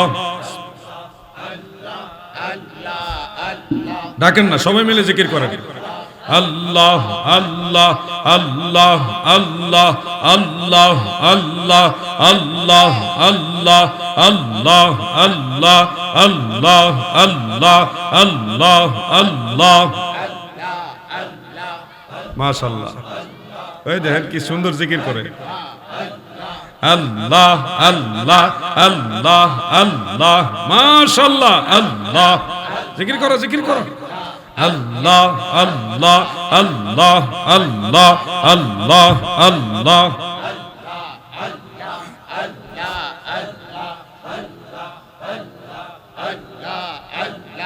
আল্লাহ আল্লাহ আল্লাহ আল্লাহ আল্লাহ আল্লাহ আল্লাহ আল্লাহ আল্লাহ আল্লাহ আল্লাহ। লা ইলাহা ইল্লাল্লাহু মুহাম্মাদুর রাসূলুল্লাহ সাল্লাল্লাহু আলাইহি ওয়াসাল্লাম। এইভাবে স্পষ্ট ভাষায় আল্লাহ আল্লাহ জিকির করবেন। কিছু জিকির বাড়িছে, এটা জিকির নাকি আল্লাহ ভালো জানে। হ্যাঁ, কি উচ্চারণ করে সে নিজেও জানে না, যে উচ্চারণ করে এটা কি আরেক ধরনের আছে একটা, এগুলি কোনো জিকির না, এগুলি ভণ্ডামি। আহলুস সুন্নাহ ওয়াল জামাতের সাথে এই ধরনের ভণ্ডামির কোনো সম্পর্ক। ক্লিয়ার কথা বলে দিচ্ছি, যারা ভণ্ডামি করে তাদের পরিচয় তারা ভণ্ড, তারা সুন্নি নয়। সুন্নি সাইনবোর্ড লাগাইলেই হবে না, সুন্নি সাইনবোর্ড লাগাইতে হলে পিওর সুন্নি হওয়া লাগবে। আহলুস সুন্নাহ ওয়াল জামাতের আকীদাও লাগবে, সুন্নতের উপর আমল লাগবে। আর ভণ্ডামি করবেন, সুন্নিয়তের সাইনবোর্ড ব্যবহার করবেন, এই ধরনের ভণ্ডামি আমরা গ্রহণ করব। পরিশুদ্ধভাবে জিকির করবেন, এই জিকির আপনার আত্মা জিন্দা হবে ইনশাআল্লাহ। আগে এটাই ছিল না, আগে সালাম দিয়েছেন আসসালামু আলাইকুম ওয়া রাহমাতুল্লাহ, সবাই উত্তর দেন ওয়া আলাইকুম আসসালাম। সূরা দোহার আলোকে আল্লাহর নবী কি পথভ্রষ্ট ছিলেন? অনেক গুরুত্বপূর্ণ একটা প্রশ্ন। সূরা দোহার একটা আয়াত আছে, ওয়া ওয়াজাদাকা দাল্লান ফাহাদা। এই যে আয়াতে কারিমা, এটার তরজমা অনুবাদ দুই ভাবে হয়। আমরা যারা আহলুস সুন্নাহ ওয়াল জামাতের অনুসারী আমরা করি একভাবে, আর যারা আহলুল বিদআ, যারা ভণ্ড, যারা নবীর দুশমন, গোস্তাকে রাসূল, এরা অর্থ করে আরেক ভাবে। খেয়াল করেন, একটা অনুবাদ হলো এরকম যে ওয়াজাদাকা দাল্লান, আমি আপনাকে পথ হারা অবস্থায় পেয়েছি। পথ হারা মানে পথভ্রষ্ট। ফাহাদা, অতঃপর পথ প্রদর্শন করেছি, মানে নবীজি পথ হারা ছিলেন, পরে পথ দেখাইছেন। কোন নবী কখনো পথ হারা ছিলেন, পথভ্রষ্ট ছিলেন, এই আকীদা রাখা যাবে না। বরং আকীদা রাখবেন নবীর কর্ম আমাদের ধর্ম। নবীগণ মাসুম, নিষ্পাপ, তিনাদেরকে আল্লাহ তাআলা ওহী দ্বারা কন্ট্রোল করে। তিনাদের প্রতিটি কর্ম আল্লাহ তাআলার নির্দেশে সংগঠিত হয়। এখন ওই আয়াতে কারিমার মধ্যে যে কথাটা এসেছে ওয়াজাদাকা দাল্লান ফাহাদা, এটা সঠিক অর্থ কি? সঠিক অর্থ হলো তাফসীরে কুরতুবী শরীফের মধ্যে আছে। আমার কথা কিতাবের সাথে মিলাবেন। তাফসীরে কুরতুবী শরীফের মধ্যে আছে ওয়াজাদাকা দাল্লান আই মুহিব্বান লিল্লাহি তাআলা, ফাহাদা আই হাদাহুমুল্লাহু বিকা। আমি আল্লাহ আপনাকে, আমি আল্লাহর প্রেমে মোহাব্বত করনেওয়ালা হিসেবে, মুহিব্বান লিল্লাহ, আল্লাহকে ভালোবাসেন এমন ভালোবাসার গভীর অবস্থায় পেয়েছি। ফাহাদা আই ফাহাদাহুমুল্লাহু বিকা, এই দুনিয়ার মানুষদেরকে আল্লাহ আপনার মাধ্যমে হেদায়েত করছে। এটা হলো তাফসীরে কুরতুবীর মধ্যে আছে, অন্যান্য তাফসীরের মধ্যে আছে। বাইরে এমন শিক্ষিত হইও না, এমন জ্ঞানী হইও না, যার হাদিস পড়ে জ্ঞানী হয়েছ তাকেই তুমি বানিয়ে দাও নিরক্ষর, তাকেই তুমি বানিয়ে দাও পথভ্রষ্ট। খবরদার, দল্লান শব্দের অনেকগুলো অর্থ আছে। দল্লানের অর্থ দলালাত, যেটা গুমরাহি, এটাও হয়, পথ হারাও হয়, কিন্তু আরো অর্থ আছে। ইন্না আবানা লাফি দলালিম মুবিন, এরকম কয়েকটা আয়াতের মধ্যে আছে। সেখানে দলালুন এর অর্থ নেওয়া হয়েছে প্রেমে বিভোর হয়ে থাকা। যেমন ইউসুফ নবীকে তিনার পিতা ইয়াকুব নবী খুবই মহব্বত করতেন, হ্যাঁ, খুবই ভালোবাসতেন। এত ভালোবাসতেন যার কারণে, আমি তোর হাফেজ না, আয়াতে কারিমাটা যেভাবে যতটুকু মনে আছে বললাম, ইন্না আবানা লাফি দলালিম মুবিন, এরকম একটা। সেখানে দলালিম মুবিন দ্বারা হযরতে ইয়াকুব আলাইহিস সালামকে গুমরা বোঝানো হয়নি, তিনাকে বোঝানো হয়েছে ইউসুফ নবীর প্রতি উনি বেশি মহব্বতে আকৃষ্ট হয়ে আছেন। তো এই জন্য দলানের একটা অর্থ হলো প্রেমাস্পদ হওয়া, প্রেমে বিভোর হওয়া। তাফসীরে মাজহারের মধ্যে উল্লেখ আছে যে আমাদের নবীজি হেরা গুহার মধ্যে ধ্যানমগ্ন অবস্থায় ছিলেন। কার ধ্যানে? আল্লাহর ধ্যানে। আল্লাহর ধ্যানে বিভোর ছিলেন। এরপরে দুনিয়ার মানুষের হেদায়েতের জন্য আল্লাহ তাআলা সেই হেরা গুহার ভিতরে কোরআন নাজিল করছেন। বাস্তব চিত্র হলো এটা। অনেকে মনে করে নবী লেখাপড়া জানে না। শোনো, জিবরিল আমিন আলাইহিস সালাম এসে বললেন ইকরা, আপনি পড়ুন। নবীজি বলছেন মা আনা বিকারিন, আমি পড়নেওয়ালা নই, পাঠক নই। অর্থাৎ ইন্নামা বুইস্তু মুআল্লিমান, আমি পড়ার জন্য দুনিয়াতে আসিনি, আমি জগতের শিক্ষক হিসেবে এসেছি। দুনিয়ার মানুষকে পড়াইবার জন্য, শিখাইবার জন্য আসছি। সুবহানাল্লাহ। এই জন্য আল্লাহ তাআলা কোরআনে বলেছেন ইউআল্লিমুহুমুল কিতাবা ওয়াল হিকমা, আপনি তাদেরকে কিতাব শিখাইবেন, হিকমত শিখাইবেন। আপনি শিখার জন্য দুনিয়াতে যান নাই, শিখাইবার জন্য গেছেন। এই জন্য আমার অনেক ভাইরা বলে নবীজি পড়তে জানেন না। খবরদার, নবীজি পড়তে জানেন না নয়, নবীজি পড়ার জন্য দুনিয়াতে আসেননি। অর্থ যেটা এসছে মা আনা বিকারিন, আমি কারি নই। কারি মানে পড়নেওয়ালা, পাঠক। আমি পড়ার জন্য আসিনি, পড়বে তো সে, যে আরেকজনের লেখা। এই যেমন উনি এটা, কেউ একজন লেখা দিয়েছে, এটা আমি পড়তেছি। আরেকজনের লেখা, সেটা দলিল হিসেবে নিয়ে নিয়ে তারপরে এটা আরেকজনকে পড়ে শোনাইবে। এটা হলো পাঠকের কাজ। আমার নবী নিজেই দলিল। নবীজি দুনিয়ার কারো কথা পড়ে দুনিয়াতে দলিল দিতে হবে না। আল্লাহর নবী নিজেই দলিল। নবী যা বলে তা দলিল, নবী যা করে তাও দলিল, নবী যা সমর্থন করে তাও দলিল। ঠিক কিনা বলে? নবীর সম্মান বুঝতে হবে, নবীর ইজ্জত বুঝতে হবে। জুসের ঠেলায় এত বড় মুফাসসির হয়েছেন, জুসের ঠেলায় নবীজি পথভ্রষ্ট ছিল। খবরদার, আল আম্বিয়াউ মাসুমুন, সমস্ত নবীরা নিষ্পাপ। পথভ্রষ্ট মানে কি? গুমরা হয়ে গেছে, পাপের দিকে চলে গেছে, ভুল পথে চলে গেছে। ভুল পথে গেলে কি সওয়াব হয়? এই জন্য বলছি নবীদের ব্যাপারে এই ধরনের ধারণা রাখা যাবে না, কোন নবীর ব্যাপারে না। সব নবীরাই আল্লাহ তাআলার ওহী কর্তৃক কন্ট্রোল। নবীরা গুনাহ করেছেন এই আকীদা রাখা যাবে না। নবীদের কোনো গুনাহ নাই, নবীদের ভুল আছে এটাও বলা যাবে না। বলবেন আদম আলাইহিস সালাম কি গন্ধম খেয়ে ভুল করছে না? জি না, এটা ভুল বলা যাবে না, এটা খেলাফে আওলা। কারণ হযরত আদম আলাইহিস সালামকে আল্লাহ তাআলা সৃষ্টি করেছেন জমিনে পাঠানোর জন্য, জান্নাতে রেখে দেওয়ার জন্য নয়।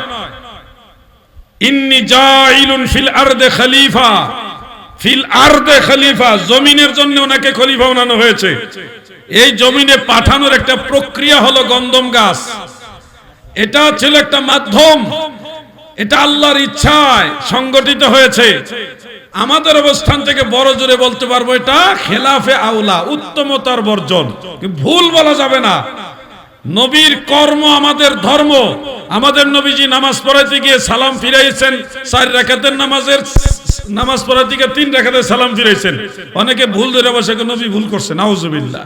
নবীজি ভুল করেনি, কারণ নবী জানে উম্মতে ভুল করবে। উম্মত নামাজ পড়তে গিয়ে অনেক সময় ভুল করবে। এই ভুলটা কিভাবে শুদ্ধাইতে হবে? আল্লাহর ইচ্ছায় নবীজি 3 রাকাতে সালাম ফিরাইয়া যখন অন্যান্য সাহাবারা বলছে হুজুর আপনি 3 রাকাতে সালাম ফিরাইছেন, নামাজ কি কমায় দিয়েছে আল্লাহ নাকি আপনি ভুলে গেছেন? নবীজি বললেন লাম আনসা ওয়া লাম তাকসুর, আমি ভুলে যাইনি, নামাজও কমানো হয়নি। তখন দয়াল নবী রাসূল পাক সাল্লাল্লাহু আলাইহি ওয়াসাল্লামকে সাহাবারা বললেন ক্বালু বাল নাসিতা, ওগো নবী মনে হয় আপনি ভুলে গেছেন, আপনি 3 রাকাতে সালাম ফিরাইছেন। দয়াল নবী পুনরায় আরেক রাকাত নামাজ পড়ে সিজদায়ে সাহু দিলেন। এখানে মূল বিষয়টা নবীর কোনো ভুল না, মূল বিষয়টা হলো একটা প্রেক্ষাপট তৈরি করে নামাজে যদি ভুল হয় সেই ভুলটা কেমনে শুধরাইবেন, সিজদায়ে সাহুর মাসআলাটা নবীজি শিখিয়ে দিলেন। তুমি যদি আদর্শবান উম্মত হও তাহলে নবীর দোষ খুঁজবা না, তুমি এখান থেকে শিক্ষা নিবা। আল্লাহ আমাদের ভাইদের বোঝার তৌফিক দেন, আমিন বলেন। আপনার কষ্ট হইতেছে নাকি? আল্লাহর নবী কি নিঃস্ব ছিলেন? ও সূরা দোহার এই বিষয়গুলো। আমাদের নবীজি নিঃস্ব ছিলেন বলতে এই কথাটা অনেকভাবে ব্যাখ্যা করেছেন মুফাসসিরিনে কেরাম। একটা সময় জাগতিক দৃষ্টিতে রাসূল আকরাম সাল্লাল্লাহু আলাইহি ওয়াসাল্লাম তিনি অনেক ধন সম্পদ বা রাষ্ট্রের ক্ষমতা বা মুসলমানদের নেতৃত্ব স্থানের অবস্থানে ছিলেন না। পরবর্তীতে আল্লাহ তাআলা সেই অবস্থানে পৌঁছে দিয়েছেন। ফাআদনা, নবীজিকে ধনী বানিয়ে দিয়েছেন আল্লাহ। এখানে নবীজির এই বিষয়টাকে নেগেটিভ দেখার কোনো সুযোগ।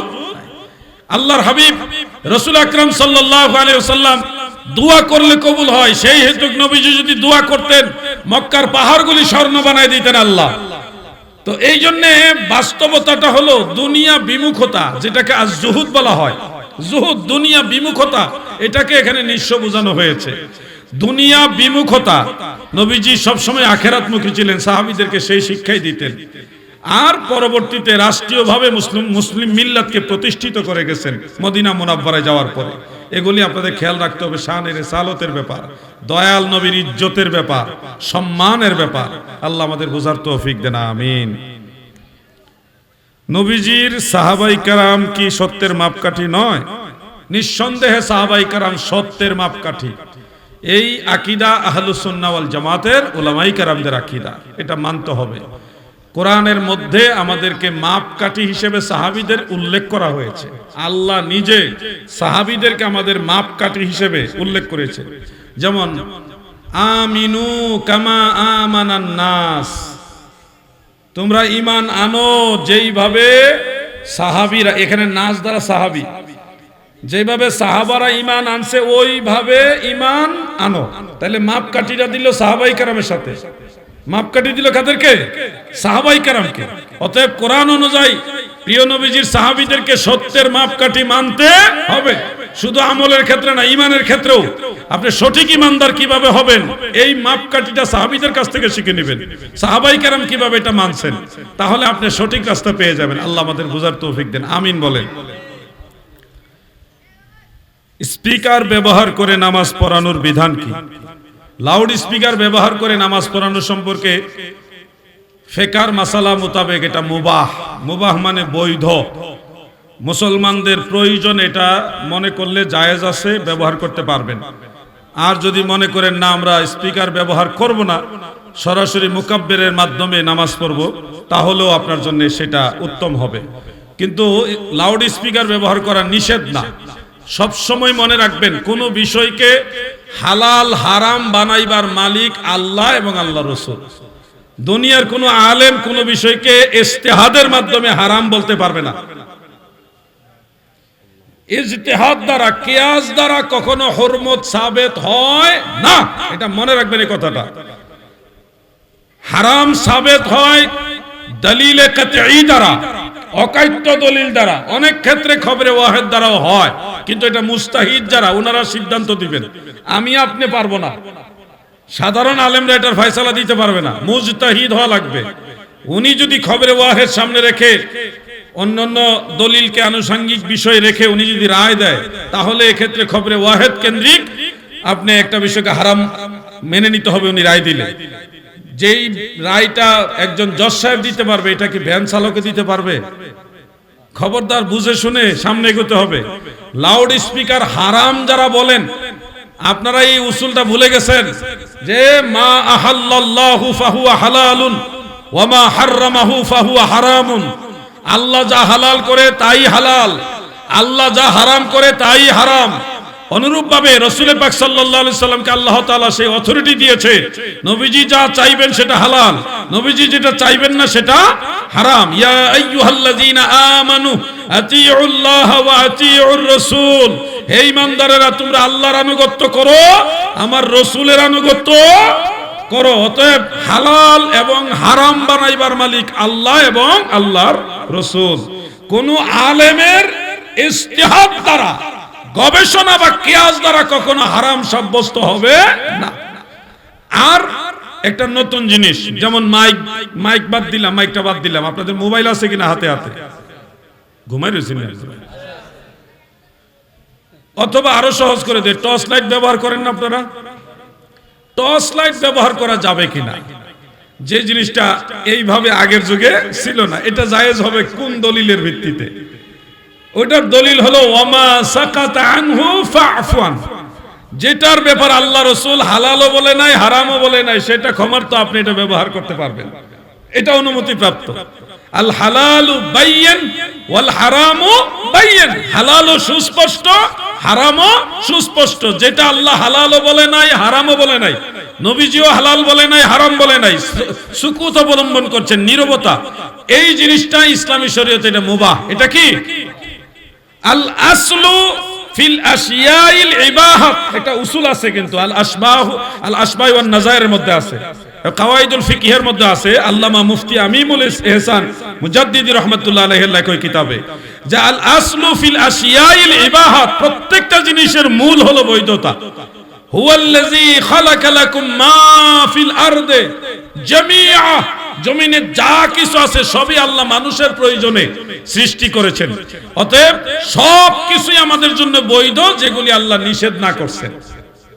আল্লাহ এবং আল্লাহ রাসূল যদি নিষেধ করে থাকে তাহলে এটা করা যাবে না, আর যেটা আল্লাহ রাসূল নিষেধ করে নাই, মানুষের কল্যাণে প্রয়োজনে ব্যবহার করার প্রয়োজন হয়েছে, তখন এটা আপনি করতে পারবেন। এই হলো মূল নীতি। লাউড স্পিকারের ব্যাপারে ইসলামী শরীয়তে কোথাও নিষেধ নাই, আদেশও নাই, এই জন্য উসুল মোতাবেক এটা মুবাহ, বৈধ, জায়েজ আছে, আপনার প্রয়োজন মনে করলে ব্যবহার করতে পারবেন। তবে লাউড স্পিকার ব্যবহার করতে গিয়ে মুকাব্বির প্রথাটা ছেড়ে দিবেন না, অন্তত একজন হইলো মুকাব্বির হবেন। মুকাব্বির মানে কি? ইমাম সাহেবের সাথে সাথে বলা, ইমাম সাহেব আল্লাহু আকবার, পিছনে একজন বুলন্দ আওয়াজে বলবে আল্লাহু আকবার। আজকে এশারের নামাজে কিন্তু মুকাব্বির ছিল, কিউ কথা কন্যা দি, এশার নামাজে মুকাব্বির ছিল আজকে এখানে।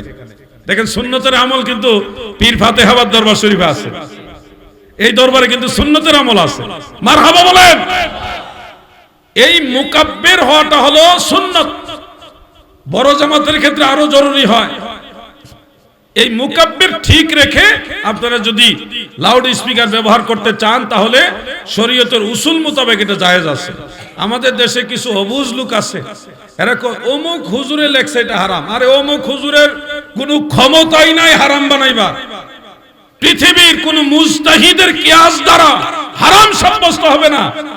মাকরু মুতলাকান মাকরু সাব্যস্ত করতে হলেও সেখানে দলিলে সরিহ লাগে, দলিলে সরিহ, প্রকাশ্য দলিল লাগবে, যেই জিনিসটা আল্লাহ এবং আল্লাহ রাসূল অপছন্দ করছে, সাহাবায়ে কেরাম অপছন্দ করছে, এরকম স্পষ্ট দলিল লাগবে, তখন এটা আপনি বলতে পারবেন মাকরুহে তাহরিমা।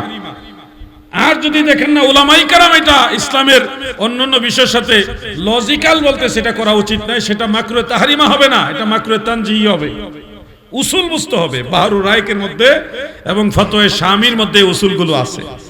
আশা করি লাউড স্পিকারের বিষয়টা আপনাদের বুঝে আসছে, ক্লিয়ার হয়েছে।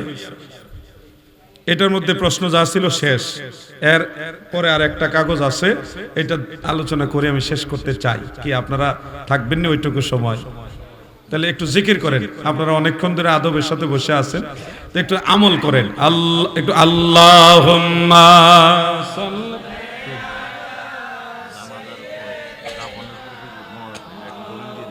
আচ্ছা ওয়া সাইয়্যিদিনা, মুহাব্বতে পড়েন না। মাশাআল্লাহ, যেই অল্প কিছু মানুষ নিয়ে বসছিলাম, এখন বেশি না হইলো দেখার মতো মানুষ হয়েছে। আল্লাহ সবাইকে কবুল করুক, আমিন বলেন না। সবচেয়ে আনন্দ লাগতেছে যুবকরা মাহফিলে বসছে। এরা যদি সুন্নিয়ত বুঝে, সঠিক জিনিসটা বুঝে, আগামীর বাংলাদেশ আহলে সুন্নাহ ওয়াল জামাতের বাংলাদেশ হবে। যুবকদের জন্য দোয়া করবেন, আল্লাহ তাদের ভবিষ্যৎ উজালা করুক, আমিন বলেন। আপনি একটা প্রশ্ন করছেন না আগে, আবার করবেন? এটা তো কইরা আল্লাহ না না, জি জি,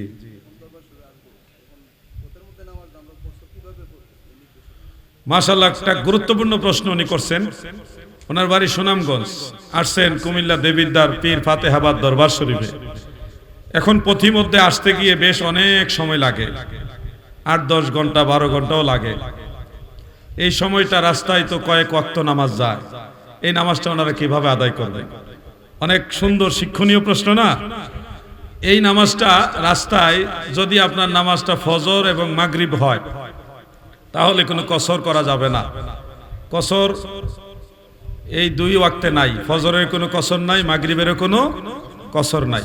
আপনারা ফজরে 2 রাকাত ফরজ নামাজ পড়বেন, সুন্নতও পড়ে নেবেন। প্রিয় নবীজি সফরেও সুন্নত পড়তেন, এরকম হাদিস আছে, সহিহ হাদিস আছে। তবে না পড়লে গুনাহ হবে না, এটা সফর অবস্থায় আপনাকে রুখসত দেওয়া আছে। যোহর, আসর, এশা, এই 3 ওয়াক্ত নামাজ আপনাকে কসর করতেই হবে, এটা ওয়াজিব। সফর অবস্থায় মনে রাখবেন কথাটা, সফর অবস্থায় কসর করা, এই 3 ওয়াক্ত নামাজ কসর করা ওয়াজিব। বলেন কি ওয়াজিব? এই ওয়াজিব আমি বানাইনি, আল্লাহর নবী রাসূল আকরাম সাল্লাল্লাহু আলাইহি সাল্লাম তিনি বলেছেন যে আপনি যখন মুকিম অবস্থা থাকবেন তখন পূর্ণাঙ্গ নামাজ পড়বেন। আর রাসূল পাক সাল্লাল্লাহু আলাইহি সাল্লাম বলেছেন যে আল্লাহ তাআলা আমি রাসূলের জবানে তোমাদের জন্য সফর অবস্থায় কসর করা ফরজ করেছেন, মানে ওয়াজিব করেছেন। এটা নাসাই শরীফের মধ্যে আছে এবং সনদের মান সহিহ। তো আল্লাহর নবী এটা ওনার পবিত্র জবান মুবারক দ্বারা বলছে এটা তোমাদের জন্য আমি ফরজ করলাম, মানে আবশ্যক করলাম যে সফর অবস্থায় তোমরা কসর করবা।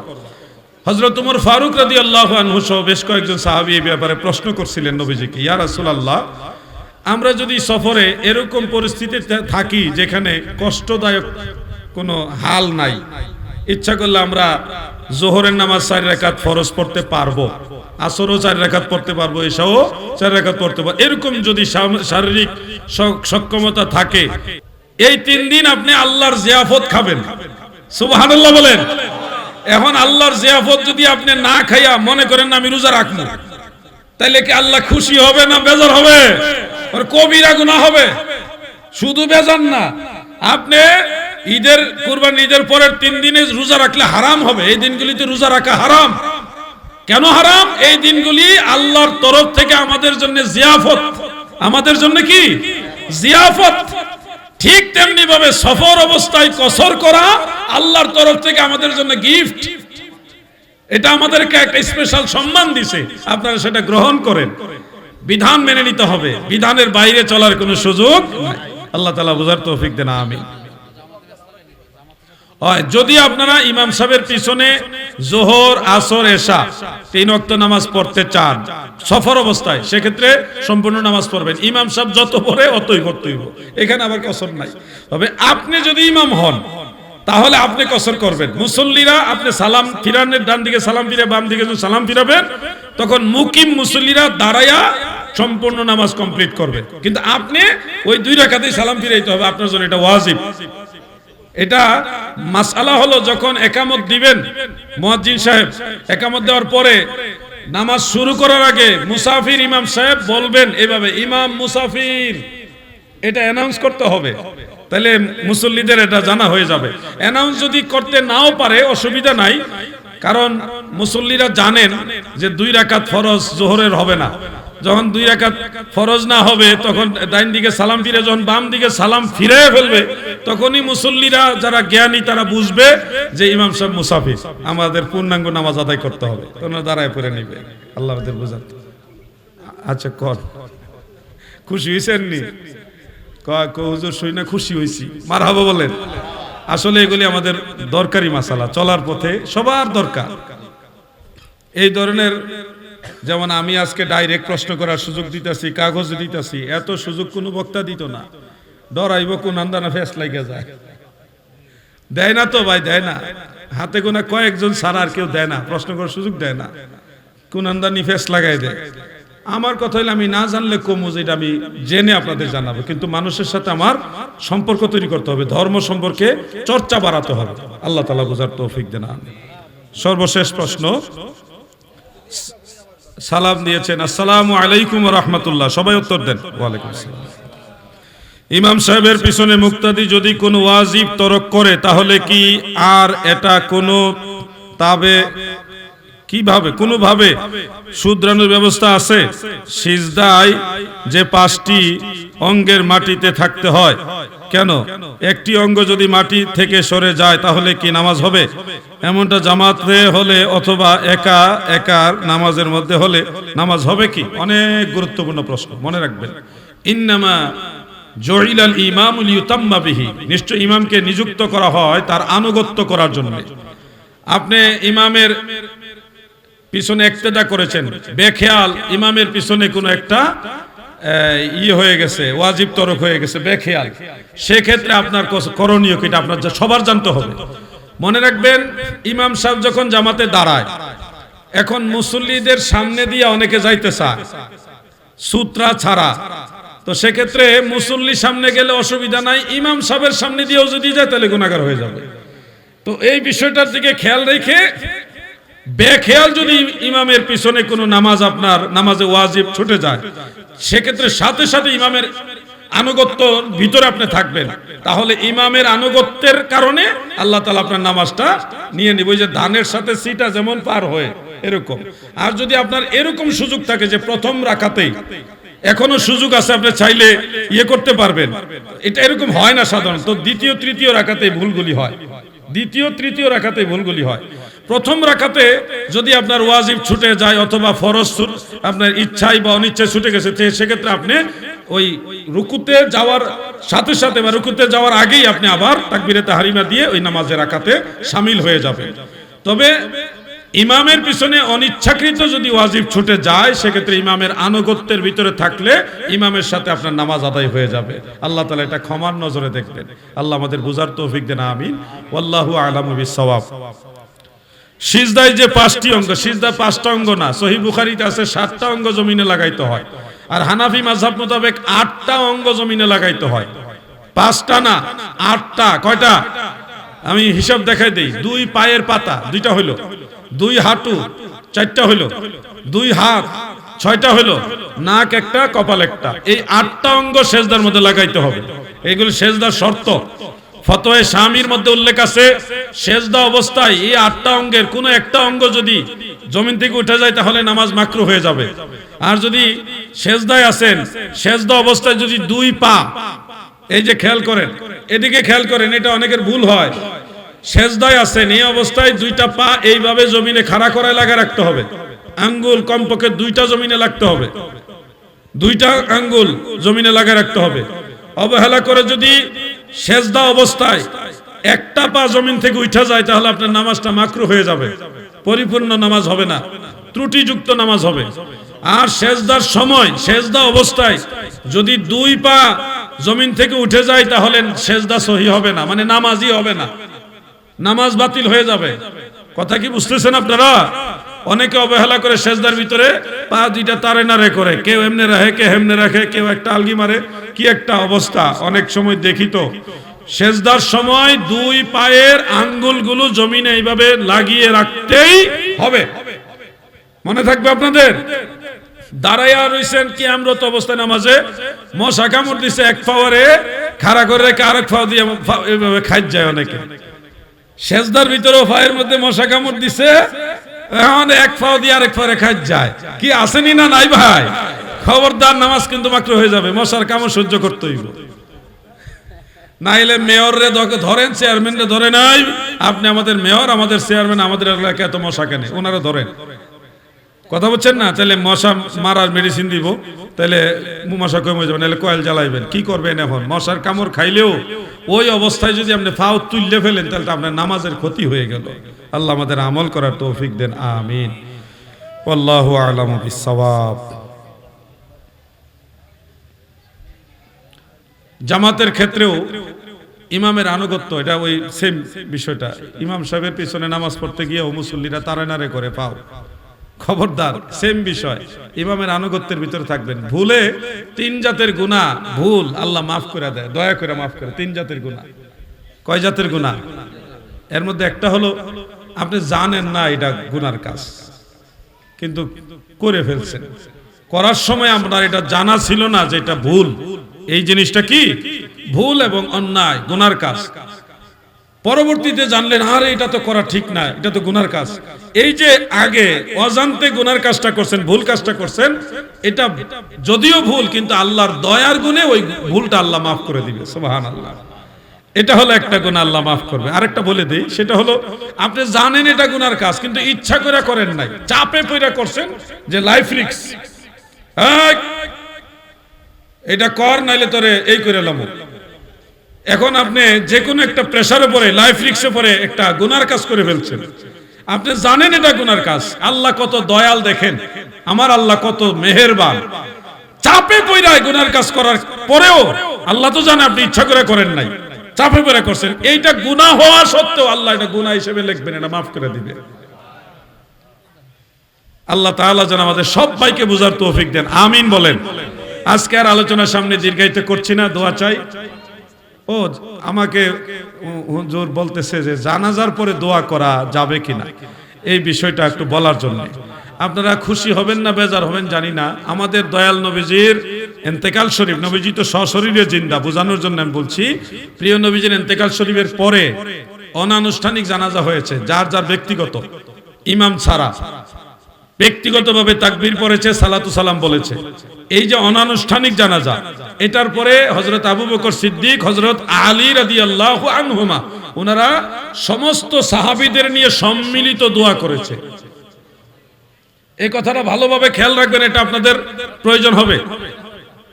রাসূল আকরাম, আমি আবার রিপিট করতেছি, রাসূল আকরাম সাল্লাল্লাহু আলাইহি ওয়াসাল্লাম যখন ইন্তেকাল শরীফ করেছেন, করার পরে সাহাবাই কারাম সবাই জড়ো হয়েছেন, ইমাম বিহীন, ইমাম ব্যতিরেকে ব্যক্তিগতভাবে তাকবীর এবং সালাত সালাম আদায় করেছেন। যখন এই ব্যক্তিগত বা অনানুষ্ঠানিক জানাজা শেষ হলো, হযরত আবু বকর সিদ্দিক রাদিয়াল্লাহু আনহু এবং হযরতে শেরে খোদা মাওলা আলী রাদিয়াল্লাহু আনহু, ওনারা 2 সাহাবী দয়াল নবীজির জিসম মুবারকের কাছে দাঁড়িয়ে দোয়া করেছেন। ফায়াকুলুন নাসু আমিন আমিন, সমস্ত সাহাবারা আমিন আমিন বলেছে। এটা কোন কিতাবে আছে? একটা কিতাবের নাম বলি, যদি আমার বিশ্বাস এই মাদ্রাসাতে আছে কিতাবটা, এটা হলো তাবাকাতুল কুবরা লিবনে সাদ, ইমাম মুহাম্মদ ইবনে সাদ রাহমাতুল্লাহ আলাইহির লেখা তাবাকাতুল কুবরা, তাবাকাতুল কুবরা। এটা 1200 বছরের আগের কিতাব।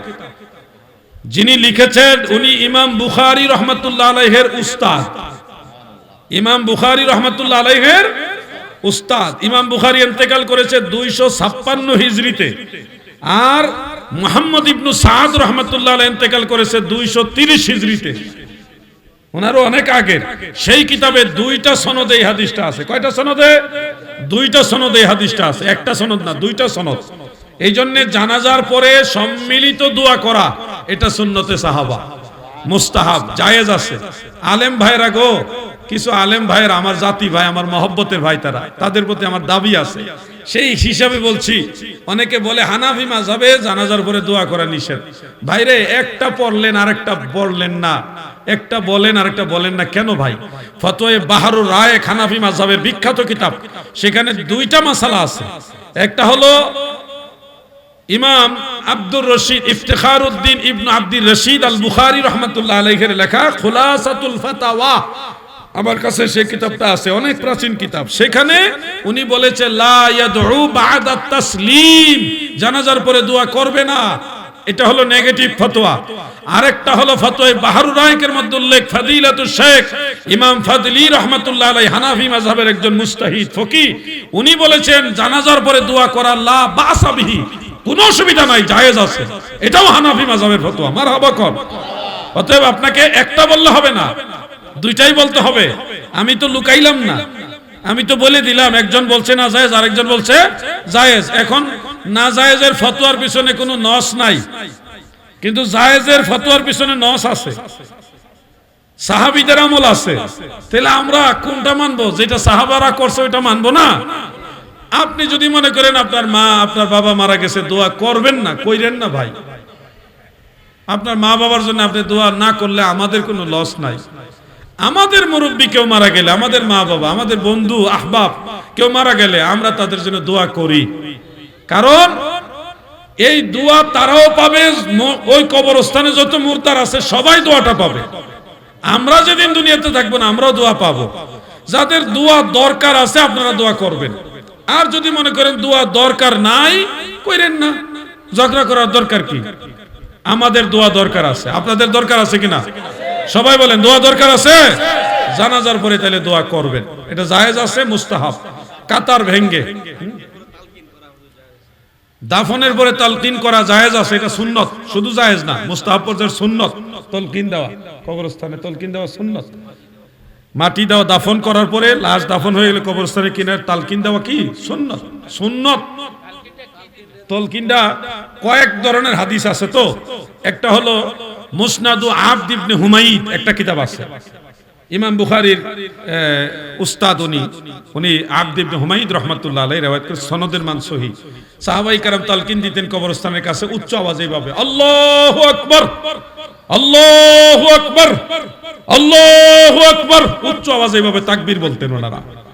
এটার পিছনে হাকিকত হলো মুনকার নকির সওয়াল যখন করে, এটা নওয়াদিরুল ওসুলের মধ্যে আছে, ইমাম হাকিম তিরমিজি রাহমাতুল্লাহ আলাইহির নওয়াদিরুল ওসুল, যে মুনকার নকির যখন কবরে সওয়াল করে এবং প্রশ্ন করে মার রাব্বুকা, তোমার রব কে, কবরের ভিতরে শয়তান তখনও হাজির হয়, হাজির হয়ে মাইয়াতকে বিভ্রান্ত করার চেষ্টা করে আর বলে তুমি বলো আমি তোমার রব। নাউজুবিল্লাহ বলেন। এই জন্য সাহাবায়ে কেরাম তালকিন দিতেন আল্লাহু আকবার।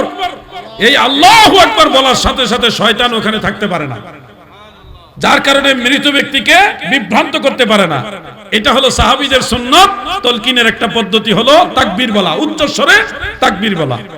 আরেকটা সিস্টেম আছে আল কামিল ফি দুআফাইর রিজাল, সেই কিতাবে ইমাম আবু আহমদ ইবনু আদি রাহমাতুল্লাহ আলাইহির লেখা, হযরত আব্দুল্লাহ ইবনে ওমর রাদিয়াল্লাহু আনহু থেকে রওয়ায়াত, তিনি তালকিন দিতেন এইভাবে, লা ইলাহা ইল্লাল্লাহ, লা ইলাহা ইল্লাল্লাহ, লা ইলাহা ইল্লাল্লাহ, এইভাবে তালকিন দিতেন।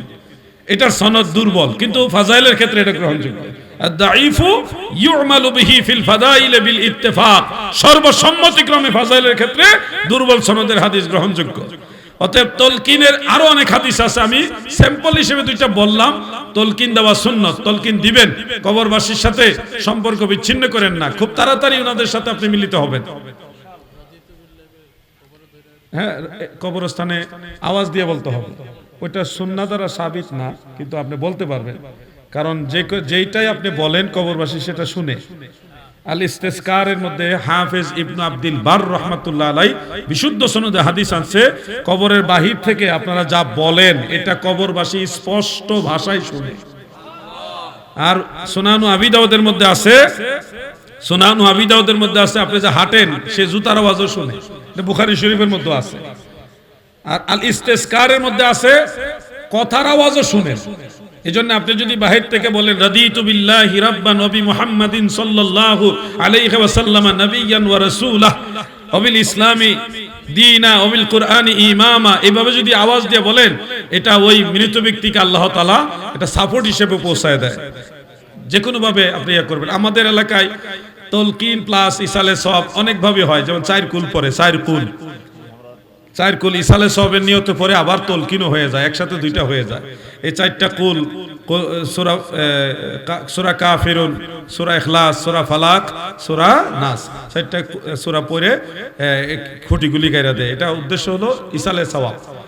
হ্যাঁ, ওই খুঁটি গাইরা দেয়। আবার অনেকের রসুনের কুয়া গাইরা দেয়, মানে রসুন যেন হয় নাকি। এটা হলো ইয়া হলো এই কোন বীজ দিবেন, বীজ সরিষার বীজ দিবেন অথবা ডালের বীজ দিলে ভালো। রসুন মসুন দিয়ে নাই, তা চুরি করে লয়ে যাবো, সমস্যা। জি,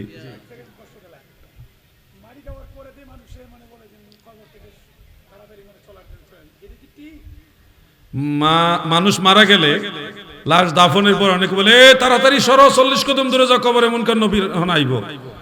শুনেন, কবরস্থানে যদি আপনি বসেও থাকে মুনকার নবীর আসামি হইব না, ওনাদের কাজ ওনারা করেই নেবে। কবরের সওয়াল জবাব হক, এটা অস্বীকার করা যাবে না। এটা ফিজিক্যালি এই কবরেও হইতে পারে, আলমে মেসালের জগতে হইতে পারে। আল্লাহ যেখানে যেভাবে চান ওইভাবে কবরের সওয়াল জবাব হবেই। কবরে আযাব হক, ফিজিক্যালি এই কবরে হইতে পারে, তাকে সিজ্জিনেও নিয়ে যেতে পারে। আল্লাহ যেখানে চান ওইখানে হবে। অনেক সময় ফিজিক্যালি আল্লাহ দেখায় আগুন লাগাইয়া, কবরের ভিতরে আগুন জ্বলে, অনেক সময় সাপ পাওয়া যায়, কি পাওয়া যায় না ভাই, অনেক আলামত পাওয়া যায়। এটি মানুষের হেদায়েতের জন্য আল্লাহ মাঝে মধ্যে প্রকাশ করে, কিন্তু অরিজিনালি কবরে আযাবটা হয় সিজ্জিনে, সিজ্জিনে। আর আরামদায়ক অবস্থানটা হয় ইল্লিয়িনে। আর এখানেও রূহ বিরাজ করে, ইন্না আরওয়াহাল মুমিনিনা মুরসালাতুন তাযহাবু হাইসু শাআত। ইমাম আবু শাইখ ইসফাহানী রাহমাতুল্লাহ আলাইহির কিতাবুল আজমাতের মধ্যে riwayatটা আছে যে মুমিন বান্দা, এবং ইয়াতে আল ইস্তিসকারের মধ্যে riwayatটা আছে যে মুমিন বান্দার রূহ সমূহ জমিনের মধ্যে বিচরণ করে, সায়ের করে। আপনি যে তার জন্য দোয়া করতেছেন এটা সে দেখে, রুহানি হালতে দেখে। ভাই, মৃত ব্যক্তিদের কাছ থেকে আপনারা জোদা হয়ে যান না, খুব তাড়াতাড়ি তাদের সাথে আপনিও মিলিত হবেন, তাদের কাতার আপনিও যাবেন, খুব বেশি দিন হবে না। আরো প্রশ্ন করবেন যে আমার তো ফেস লাগবো, দলিল হয়ে যেতেছে এই হলুদ কাপড়, হলুদ পোশাক, লাল পোশাক পুরুষের জন্য মাকরুহ তাহরিমা, এটি ব্যবহার করা যেত না। সমস্যাটা খুলেন। দলিল আমারে ফেসও ভালাইব তো, এটা দেখেন না, এটা বাক্স লাগায় রাখছে কতটি না, এটা উনারটা কই হলে। ভাই, কেউ যদি এটা ভালো কাজে বাধা দেয়, এটা তো আমি প্রতিরোধ করতে পারবো না, আমি থাকি ঢাকায়, তাই না? মানুষের সাথে ঝগড়া লিপ্ত না হয়ে আপনারা হিকমতের সাথে ভালোবাসা দিয়ে এগুলি সমাধান করে আমলের দিকে মানুষদের নিয়ে আসে, এটা আপনাদেরই চেষ্টা করতে হবে। সংঘাতে যাবেন না, মারামারি করে সমাধান হয় না। আপনারা তাদের বোঝানোর চেষ্টা করেন, যদি বুঝ নাওই মানে তাহলে আপনারা আপনাদের মতো আমল করেন, কারোর সাথে সংঘাতে যাবেন না, তাই না? এই দেবিদ্বারের মারামারি কি আমি মিলাইতে পারবো? এটা আপনাদেরই মিটমাট করতে হবে, ম্যাচিং করতে হবে। হ্যাঁ, এটাও তলকিনের মধ্যেই পড়ে, করতে পারবেন। এটা ফতোয়া আলমগীরের মধ্যে মাসালা আছে। কাঁধে লাশটা কাঁধে নিয়ে 40 কদম হাঁটা সুন্নত, লাশ কাঁধে নিয়ে 40 কদম হাঁটা কি সুন্নত, এবং 10 কদম পরে পরে চেঞ্জ করা, এটা মুস্তাহাব পর্যায়ের সুন্নত, কামাল সুন্নত। ফতোয়া আলমগীরের মধ্যে মাসালা আছে, এগুলো আলমগীরের মধ্যে, কিতাবুল জানাইজের মধ্যে। আচ্ছা, এটা শেষ করি না, এক লোকে সব করলে তো হইব না। এই 40 কদম যদি আপনি হাঁটেন, আল্লাহ তাআলা 40টা গুনাহ আল্লাহ মাফ করে দিবে আপনাকে। লাশের কাঁধে নিয়ে 40 কদম হাঁটলে আপনার গুনাহ মাফ হবে, এবং আপনার প্রতিটা কদম ওই মৃত ব্যক্তির জন্য সুপারিশ হিসেবে গণ্য হবে।